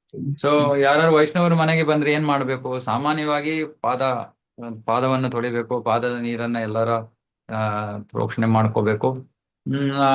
ವೈಷ್ಣವರಿಂದ ಅವರು ಈ ಹಿತ ವಚನವನ್ನ ಹೇಳೋದಕ್ಕೆ ಒಂದು ಅವಕಾಶ ಮಾಡ್ಕೊಡ್ಬೇಕು. ಅವರಿಗೆ ಯಾವ ರೀತಿ ಯೋಗ್ಯವಾಗಿರುತ್ತೋ ಆ ರೀತಿಯಲ್ಲಿ ಅವರಿಗೆ ಉಪಚಾರವನ್ನ ಮಾಡ್ಬೇಕು, ಪ್ರಸಾದವನ್ನ ಇದು ಮಾಡ್ಬೇಕು. ಮತ್ತೆ ಅವರಿಗೆ ಏನು ಸೌಕರ್ಯ, ಏನು ನಾವು ಸೇವೆಯನ್ನ ಮಾಡಕ್ಕಾಗತ್ತೋ ಅದನ್ನ ಮಾಡ್ಬೇಕು. Thank you, Prabhu. Yeah. Thank you so much. And also, you were very nicely telling about one devotee who gave all the gold to temple service. Okay, it's more wish like that to do, Prabhu. But the people who doesn't have that kind of situation, but still they have a desire to do some service to the to the temple or to devotees or to Krishna. So, what would be your advice and suggestion, Prabhu? No, see, Krishna ನೋಡೋದು ನಿಮ್ಮ ಹೃದಯ. ಇವಾಗ ಯಾರ ಹತ್ರನೋ 10,000 ರೂಪಾಯಿ ಇರತ್ತೆ, ಅವ್ರು ಬಂದ್ಬಿಟ್ಟು ಕೃಷ್ಣನಿಗೆ 1 ರೂಪಾಯಿ ಕೊಟ್ರೆ, ಯಾರು 1 ಲಕ್ಷ ಇರತ್ತೆ, ಅವ್ನ್ ಬಂದ್ಬಿಟ್ಟು 10,000 ರೂಪಾಯಿ ಕೊಟ್ರು ಏನು ಉಪಯೋಗ ಇಲ್ಲ. ಸೊ ಕೃಷ್ಣ ನೋಡೋದು ನೀವು ಎಷ್ಟು ಕೊಡ್ತಾ ಇದ್ದೀರಾ ಅಂತ ಅಲ್ಲ, ಕೃಷ್ಣ ನೋಡೋದು ನೀವು ಯಾವ ಹೃದಯದೊಂದಿಗೆ ಕೊಡ್ತಾ ಇದ್ದೀರಾ, ಎಷ್ಟು ಪ್ರೀತಿಯಿಂದ ಕೊಡ್ತಾ ಇದ್ದೀರಾ. ಯಾರೋ ಅವರ ಜೀವನ ಪೂರ್ತಿ ಸಂಗ್ರಹ ಮಾಡಿರೋ, ಅವರು ಮಾತಾಜಿ ಹೇಳ್ತಾ ಇದ್ರು, ಪ್ರಭು ಇದು 15 ಲಕ್ಷ ಅಷ್ಟು ಆಗ್ಬೋದು ಅಂತ. ನನ್ಗೆ ಆಶ್ಚರ್ಯ ಆಗೋಯ್ತು. ಅಂದ್ರೆ ಅಷ್ಟು ನಿಸ್ವಾರ್ಥತೆಯಿಂದ ಕೃಷ್ಣನಿಗೋಸ್ಕರ ಮಾಡೋದಕ್ಕೆ ತುಂಬಾ ಕಡಿಮೆ ಜನ ಇದ್ದಾರೆ. ಕೊಡ್ತಾರೆ, ನನ್ನ ಹತ್ರ ಇದೆ, ಸರಿ ನಾನೊಂದು ಅದೇ ಎಷ್ಟು ಕನ್ವೀನಿಯಂಟ್ ಇದೆಯೋ ನಾನು ಅಷ್ಟು ಕೊಡ್ತೀನಿ, ಅಷ್ಟು ಬೇಕಾದಷ್ಟು ಜನ ಮಾಡ್ತಾರೆ. ಅದು ಮಾಡದೇ ಇದ್ರೆ ಅಂತೂ ಅದು ಭಕ್ತರಂತ ಹೇಳಿಸ್ಕೊಳಕ್ಕೆ ಆಗಲ್ಲ. ನಮ್ದು ಇವಾಗ ಯಾವ ರೀತಿ ಆಗಿದೆ ಅಂದ್ರೆ, ನಾವು ಎಲ್ಲೆಲ್ಲಿ ಪ್ರಚಾರ ಮಾಡ್ತೀವೋ ಎಲ್ಲಾ ಭಕ್ತರಿಗೆ ಹೇಳಿ ಹೇಳಿ ಹೇಳಿ ಗೃಹಸ್ಥರಿಗೆ ದಾನ ಮಾಡಿ ದಾನ ಮಾಡಿ ದಾನ ಮಾಡಿ ನಿಮ್ಗೆ ಒಳ್ಳೇದು ಅಂತ ಹೇಳಿ ಹೇಳಿ ಹೇಳಿ ನಾವು ಒಂದು ಕೇಂದ್ರದಲ್ಲಿ ಪಾಪ ಒಬ್ರು ಇಬ್ರು ಲಕ್ಷ್ಮಿಯನ್ನ ಕೊಟ್ಟು ಸೆಂಟರ್ ನಡೆಸ್ತಾ ಇದ್ರು. ಆಮೇಲೆ ಇವಾಗ ಮಾತಾಡಿ ಮಾತಾಡಿ ಮಾತಾಡಿ ಒಂದು 10-15 ಜನ ಇವಾಗ ಗೃಹಸ್ಥರು ಸೇರ್ಕೊಂಡು ಪ್ರತಿ ತಿಂಗಳು ಲಕ್ಷ್ಮಿ ಕೊಡಕ್ಕೆ ನಿರ್ಧಾರ ಮಾಡಿದ್ದಾರೆ. ಸಿಂಪಲ್ ಇದು. ಕೃಷ್ಣ ಅಷ್ಟೊಂದು ಕೊಡ್ತಾ ಇದ್ದಾನೆ, ಅವನಿಗೆ ನಾವು ಒಂದ್ ಚೂರು ಆದ್ರೂ ವಾಪಸ್ ಕೊಡೋದು ನಮ್ಮ ಜವಾಬ್ದಾರಿ ಅಲ್ವಾ? ಅಷ್ಟು ಯೋಚನೆ ಮಾಡಲ್ಲ ನಾವು. ನನಗೆ ನಾಳೆ ಏನಾಗತ್ತೆ ನಮಗೆ ಯೋಚನೆ. ನಾನ್ ಇವತ್ ಕೃಷ್ಣನ್ ಕೊಟ್ರೆ ನಾಳೆ ನನಗ್ ಬೇಕಾದ್ರೆ ಯಾರು ಕೊಡ್ತಾರೆ? ಕೃಷ್ಣ ಕೊಡ್ತಾನೆ ಅಂತ ನಮ್ಗೆ ನಂಬಿಕೆ ಇಲ್ಲ. ಅದೇ ಪ್ರಾಬ್ಲಮ್. ಅದು ಕೃಷ್ಣನ್ ಮೇಲೆ ನಂಬಿಕೆ ಇಲ್ಲ. ಸರಿ ಪ್ರಭು, ಇವತ್ತು ಕೊಟ್ಟಿರೋದನ್ನು ಕೃಷ್ಣ ಅಂತಾನೆ ಅವ್ರಿಗೆ ಥಾಟ್ ಬರೋದೇ ಕಷ್ಟ ಅಂತ ಅನ್ಸುತ್ತೆ ಪ್ರಭು. ಅದೇ ಅಲ್ಲ, ಬಟ್ ಭಕ್ತರಾಗಕ್ಕಾಗಲ್ವಲ್ಲ ಅವರು. ನಾನ್ ಭಕ್ತರ ಬಗ್ಗೆ ಹೇಳ್ತಾ ಇದೀನಿ. ಬೇರೆಯವರು ಓಕೆ, ಅವ್ರವ್ರದ್ದು ಇದು. ಭಕ್ತರಾದವ್ರು ಅಟ್ಲೀಸ್ಟ್ ಕೃಷ್ಣನ್ ಮೇಲೆ ಅಷ್ಟು ಭರವಸೆ ಇರ್ಬೇಕು ತಾನೆ. ನಾನು ಕೃಷ್ಣನಿಗೆ ಸೇವೆ ಮಾಡ್ತಾ ಇದ್ರೆ ಕೃಷ್ಣ ಯಾಕೆ ನನ್ನ ಜೀವನವನ್ನ ನೋಡ್ಕೊಳಲ್ಲ? ಖಂಡಿತ ನೋಡ್ಕೋತಾನೆ. ಡೆಫಿನೆಟ್ಲಿ. ಅಷ್ಟು ನಂಬಿಕೆ ಇಲ್ಲದೆ ಇದ್ರೆ ನಾವ್ ಏನ್ ಭಕ್ತಿ ಮಾಡ್ತಾ ಇದೀವಿ? ಅದು ಲೆಕ್ಕಾಚಾರ ಮಾಡ್ತಾರೆ ಭಕ್ತರು. 1,000 500 ಇದೆಲ್ಲ ಏನು ಇವತ್ತಿನ ಕಾಲದಲ್ಲಿ 500 ರೂಪಾಯಿ ಎಲ್ಲಿ ಹೋಗುತ್ತೆ ಅಂತ ಗೊತ್ತಿಲ್ಲ. ಕೃಷ್ಣನಿಗೆ 500 ರೂಪಾಯಿ ತಿಂಗಳಿಗೆ ಕೊಡ್ತಾರೆ. ಏನ್ ಹೇಳ್ಬೇಕು? ಅಲ್ಲ, ಆಗದೆ ಇರೋರು ಬೇಕಾದ ಜನ ಇದ್ದಾರೆ, ನನಗ್ ಗೊತ್ತು. ಅವ್ರ ಮನೆ ನಡ್ಸಕ್ಕೂ ಆಗದೆ ಇಂದ ಇರೋಂತವ್ರು ಪಾಪ ಇಷ್ಟೇ ಆಗೋದು ನನ್ನ ಹತ್ರ ಅಂತ ಕೊಡ್ತಾರೆ. ಕೃಷ್ಣನಿಗೆ ಗೊತ್ತು ಅವ್ರು ಎಷ್ಟು ಪ್ರಾಮಾಣಿಕತೆಯಿಂದ ಮಾಡ್ತಾ ಇದಾರೆ ಅಂತ. ಆದ್ರೆ ಹಣ ಇರೋರು, ಸೌಕರ್ಯ ಇರೋರು ಕೊಡಕ್ ಹಿಂಜರಿತಾರೆ. ಬಹಳ ಸ್ವಾರ್ಥದ ಜೀವನ. ಏನ್ ಮಾಡೋದು? ನಮ್ ಕೆಲ್ಸ ಹೇಳೋದು ಮತ್ತೆ ನಾವು ಮಾಡೋದು. Prabhu, I understand the one point that what you said, it is good for you anta, ನಿಮ್ಗೆ ಒಳ್ಳೇದು ಅಂತ ನೀವು ಹೇಳಿರೋದು. ಲೈಕ್ ನಿಮ್ಗೆ ಜ್ಞಾನ, ಭಕ್ತಿ, ವೈರಾಗ್ಯ, ಕೃಷ್ಣನ್ ಸೇವಾ ಇದೆಲ್ಲ ಸಿಗ್ಲಿ ಅಂತ ಯುವರ್ ಥಾಟ್ ಆಫ್ ಪ್ರಾಸೆಸ್ ಅಂತ ಅಡಿಯನ್ ಅಂಡರ್ಸ್ಟ್ಯಾಂಡ್ ಆಗುತ್ತೆ. But generally people when you say that it is good for you ಅಂದ್ರೆ, then again they get into ಬೌದ್ಧಿಕ benefits. But still Krishna says that ಅರ್ಥ ಅರ್ಥಾರ್ಥಿ ಜಿಜ್ಞಾಸು ಜ್ಞಾನಿ, even they they are also in the fortunate list ಅಂತ. So ಹಂಗೆಲ್ಲ ಅವ್ರಿಗೆ ರುಚಿ ಬರಕ್ಕೆ ಏನ್ ಮಾಡೋದು ಪ್ರಭು? ಇನಿಷಿಯಲಿ ಲೈಕ್ ಒಂದು ವೆರಿ ಅಗ್ರೆಸಿವ್ ಬುಲ್ಗೆ ನಾವು ಹುಲ್ಲಿಟ್ಟು ಅದನ್ನೇ ಸಮಾಧಾನ ಮಾಡಿ ಅದನ್ನೇ ತಿರ್ಗಾ ಹುಲ್ಲಿಡ್ತೀವಿ. ಅದೊಂದು ಪ್ಲೇಸ್ ಇದೆ. ಆ ತರ ಇರೋ ಭಕ್ತರುಗಳಿಗೆ ಅದಾದ್ರೂ ಮೆಟೀರಿಯಲ್ ಬೆನಿಡಿಕ್ಷನ್ಸ್ ಆರ್ ಮೆಟೀರಿಯಲ್ ಬೆನಿಫಿಟ್ಸ್ ನೋಡೋರ್ಗೆ ಹೆಂಗೆ ಅವ್ರಿಗೆ ಒಂದು ಹೋಗ ರುಚಿ ಬರಕ್ಕೆ ನಾವು ಮಾಡಕ ಆಗುತ್ತಾ ಇಲ್ಲ ಅವ್ರಿಗೆ ಏನು ಮಾಡ್ಬೇಕಿಲ್ಲ, ಏನು ಮಾಡ್ಬೇಕಿಲ್ಲ. ಸುಮ್ನೆ ಅವ್ರನ್ನ ಭಕ್ತಿಯ ಕಾರ್ಯಗಳಲ್ಲಿ ತೊಡಗಿಸ್ಬೇಕು, ಶುದ್ಧ ಭಕ್ತಿಯ ಕಾರ್ಯಗಳಲ್ಲಿ ತೊಡಗಿಸ್ಬೇಕು. ಅಂದ್ರೆ ಅವ್ರ ಏನೇ ಆಸೆ ಏನೇ ಇರ್ಲಿ, ಅವ್ರು ಕೃಷ್ಣನಿಂದ ಏನ್ ಬೇಕಾದ್ರೂ ಕೇಳ್ಕೊಳ್ಳಿ, ಭಕ್ತಿಯಲ್ಲಿ ತೊಡಗ್ಬೇಕು. ಕೃಷ್ಣ ಏನ್ ಮಾಡ್ತಾನೆ, ಅವ್ರ ಹೃದಯವನ್ನ ಅವನೇ ಸ್ವಚ್ಛ ಮಾಡ್ಬಿಡ್ತಾನೆ. ನಾವೇನು ಮಾಡೋ ಅವಶ್ಯಕತೆನೇ ಇಲ್ಲ. ಹೌದು, ಅವ್ರನ್ನ ಸುಮ್ನೆ ಭಕ್ತಿಯಲ್ಲಿ ತೊಡಗಿಸ್ಬೇಕು. ಅದಕ್ಕೆ ಹೇಳೋದು, ಈ ಭಕ್ತಿ ಅಷ್ಟು ಪ್ರಬಲವಾದದ್ದು, ನಾವ್ ಬೇರೆ ಏನು ಮಾಡೋ ಅವಶ್ಯಕತೆನೇ ಇಲ್ಲ. ಆದ್ರೆ ಅವರಲ್ಲಿರೋ ಭೌತಿಕ ಇಚ್ಛೆಗಳನ್ನ ನಾವು ಅದನ್ನ ಹೆಚ್ಚಿಸಬಾರ್ದು. ಇದು ಮಾಡಿ, ಅದನ್ನ ಮಾಡಿ, ಇದನ್ನು ಪಡ್ಕೊಳ್ಳಿ, ನಾವು ಅವ್ರನ್ನ ಪ್ರೋತ್ಸಾಹಿಸಬಾರ್ದು. ಅವ್ರೇನ್ ಮಾಡ್ಕೋತಾ ಇದ್ರು ಮಾಡ್ಕೊಳ್ಳಿ, ನಾವು ಅವ್ರನ್ನ ಭಕ್ತಿ ಸೇವೆಯಲ್ಲಿ ತೊಡಗಿಸ್ಬೇಕು. ಪ್ರಚಾರಕರಾಗಿ ನಮ್ಮ ಕೆಲಸ ಅಷ್ಟೇ. ಆಟೋಮೆಟಿಕ್ ಆಗಿ ಅವರ ಹೃದಯ ಪರಿಶುದ್ಧವಾಗುತ್ತೆ. Thank you so much, Prabhu. It's a wonderful session, Prabhu, every day. It's very nice. Thank you so much, Prabhu. We are all so fortunate to hear from you, Prabhu. Thank you so much, Prabhu. Hare Krishna. Hare Krishna, Prabhuji. ಒಂದ್ ನಿಮಿಷ, ಇಲ್ಲಿ ಯಾರು ಋತು, ಲಲಿತಾ ಮಾತಾಜಿ, ಕೀರ್ತನ, ಯಾರು ಪ್ರಶ್ನೆ? ಹರೇ ಕೃಷ್ಣ ಪ್ರಭುಜಿ. ಪ್ರಭುಜಿ, ಇದು ಭಗವದ್ಗೀತೆಯಲ್ಲಿ ಶಿಲ Prabhupad ಹೇಳಿದಾರಲ್ಲ, like ಗರ್ಲ್ಸ್ಗೆ every stage ಅಲ್ಲೂ ಪ್ರೊಟೆಕ್ಷನ್ ಇರ್ಬೇಕು ಅಂತ. ಬಟ್ ವಾಟ್ ಇಫ್, ಇದು ಒಂದು ಎಕ್ಸಾಂಪಲ್, ವಾಟ್ ಇಫ್ ಲೈಕ್ ಆ ವುಮೆನಿಗೆ ಮದ್ವೆ ಆಗಿದೆ, ಬಟ್ ಅವಳಿಗೆ ತುಂಬಾ ವಯಸ್ಸಾಗಿದೆ, ಬಟ್ ಅವಳಿಗೆ ಯಾರು ಲೈಕ್ ಹುಡುಗ ಚಿಲ್ಡ್ರನ್ ಇಲ್ಲ. ಸೊ ಆತರ ಚಿಲ್ಡ್ರನ್, ರಾಮ ಕನ್ನಡಿಗರು ದೇವರೇ ಗತಿ. ಹೇಳು ಲಲಿತಾ ಮಾತಾಜಿ, ನಗ್ತಾ ಇದ್ದೀರಾ ತಾನೇ ಹಿಂದೆ? ಹುಡುಗ ಚಿಲ್ಡ್ರನ್ ಇಲ್ಲ, ಹೇಳು ಮುಂದೆ. ಸೊ ಪ್ರಭುಜಿ, ಆ ತರ ಸಿಚುವೇಶನ್ ಇದ್ದಾಗ ಲೈಕ್ ಆ ಮಾತಾಜಿ ಸನ್ಯಾಸ ತಗೋಬಹುದಾ? ಲೈಕ್ ಆ ತರ ಸಿಚುವೇಶನ್ ಇದ್ದಾಗ ಆತರ ಏನು ಸನ್ಯಾಸಿ ಅಂತ ಏನು ಇಲ್ಲ. ಸ್ತ್ರೀಯರಿಗೆ ಸ್ತ್ರೀ ಧರ್ಮದಲ್ಲಿ ಇರೋದು ರಕ್ಷಣೆ. ಆದ್ರೆ ಈ ರೀತಿ ಆದರೂ ಸಾಮಾನ್ಯವಾಗಿ ಭಕ್ತರು ಅಂತವ್ರನ್ನ ನೋಡ್ಕೋಬೇಕು. ಅದು ನಾರ್ಮಲ್ ಪ್ರೋಸೆಸ್ ಇರೋದು, ಸಮಾಜ ನೋಡ್ಕೋಬೇಕು ಅಂತ ಇರೋದು. ಸನ್ಯಾಸ ಅಂತ ಏನೂ ಇಲ್ಲ. ಓಕೆ ಪ್ರಭುಜಿ. ಓಕೆ, ಇನ್ಯಾರೋ ಏನೋ ಪ್ರಶ್ನೆ ಕೇಳ್ತಿರು? ಹೇಳಿ. ಹರೇ ಕೃಷ್ಣ ಪ್ರಭುಜಿ. ಮಗುಗೆ ಮೊಮ್ಮಗನ್ಗೆ ಒಂದು ಕಣ್ಣು ಡಾಕ್ಟರ್ ಹತ್ರ ಹೋಗಿದ್ದು, ಪವರ್ ಇದೆಯಂತೆ, ಆದ್ರೆ ಅವನ್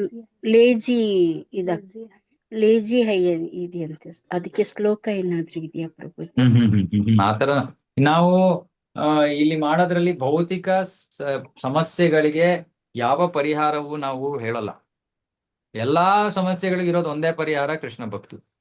ಆ ಕೃಷ್ಣ ಭಕ್ತಿಯನ್ನ ಮಾಡಿದಾಗ ಕೃಷ್ಣನ ಇಚ್ಛೆ, ಅವನ ಕೃಪೆ, ಅವನ್ ಏನ್ ಬೇಕೋ ಮಾಡ್ತಾನೆ. ನಾವು ಅದಕ್ಕೆ ಶುದ್ಧ ಭಕ್ತಿ ಅಂದ್ರೆ ಇಲ್ಲಿ ಬನ್ನಿ ಭಕ್ತಿ ಮಾಡಿ ನಿಮ್ ಜೀವನದಲ್ಲಿ ಇರೋ ಸಮಸ್ಯೆಗಳೆಲ್ಲ ಹೊಟ್ಟೋಗ್ಬಿಡುತ್ತೆ ಅಂತ ನಾವು ಹೇಳಲ್ಲ. ಯಾಕಂದ್ರೆ ಅದಕ್ಕೂ ಭಕ್ತಿಗೂ ಏನು ಸಂಬಂಧ ಇಲ್ಲ. ಭಕ್ತಿ ಇರೋದು ಭಗವಂತನ ಸಂತೃಪ್ತಿಗೋಸ್ಕರ.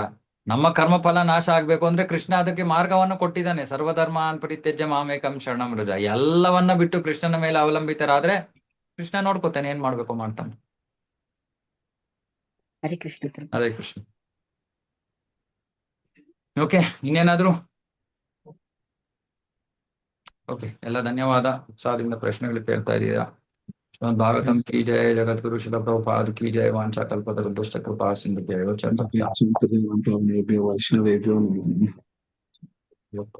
ಹರೇ ಕೃಷ್ಣ. ಹರೇ ಕೃಷ್ಣ ಪ್ರಭುಜಿ.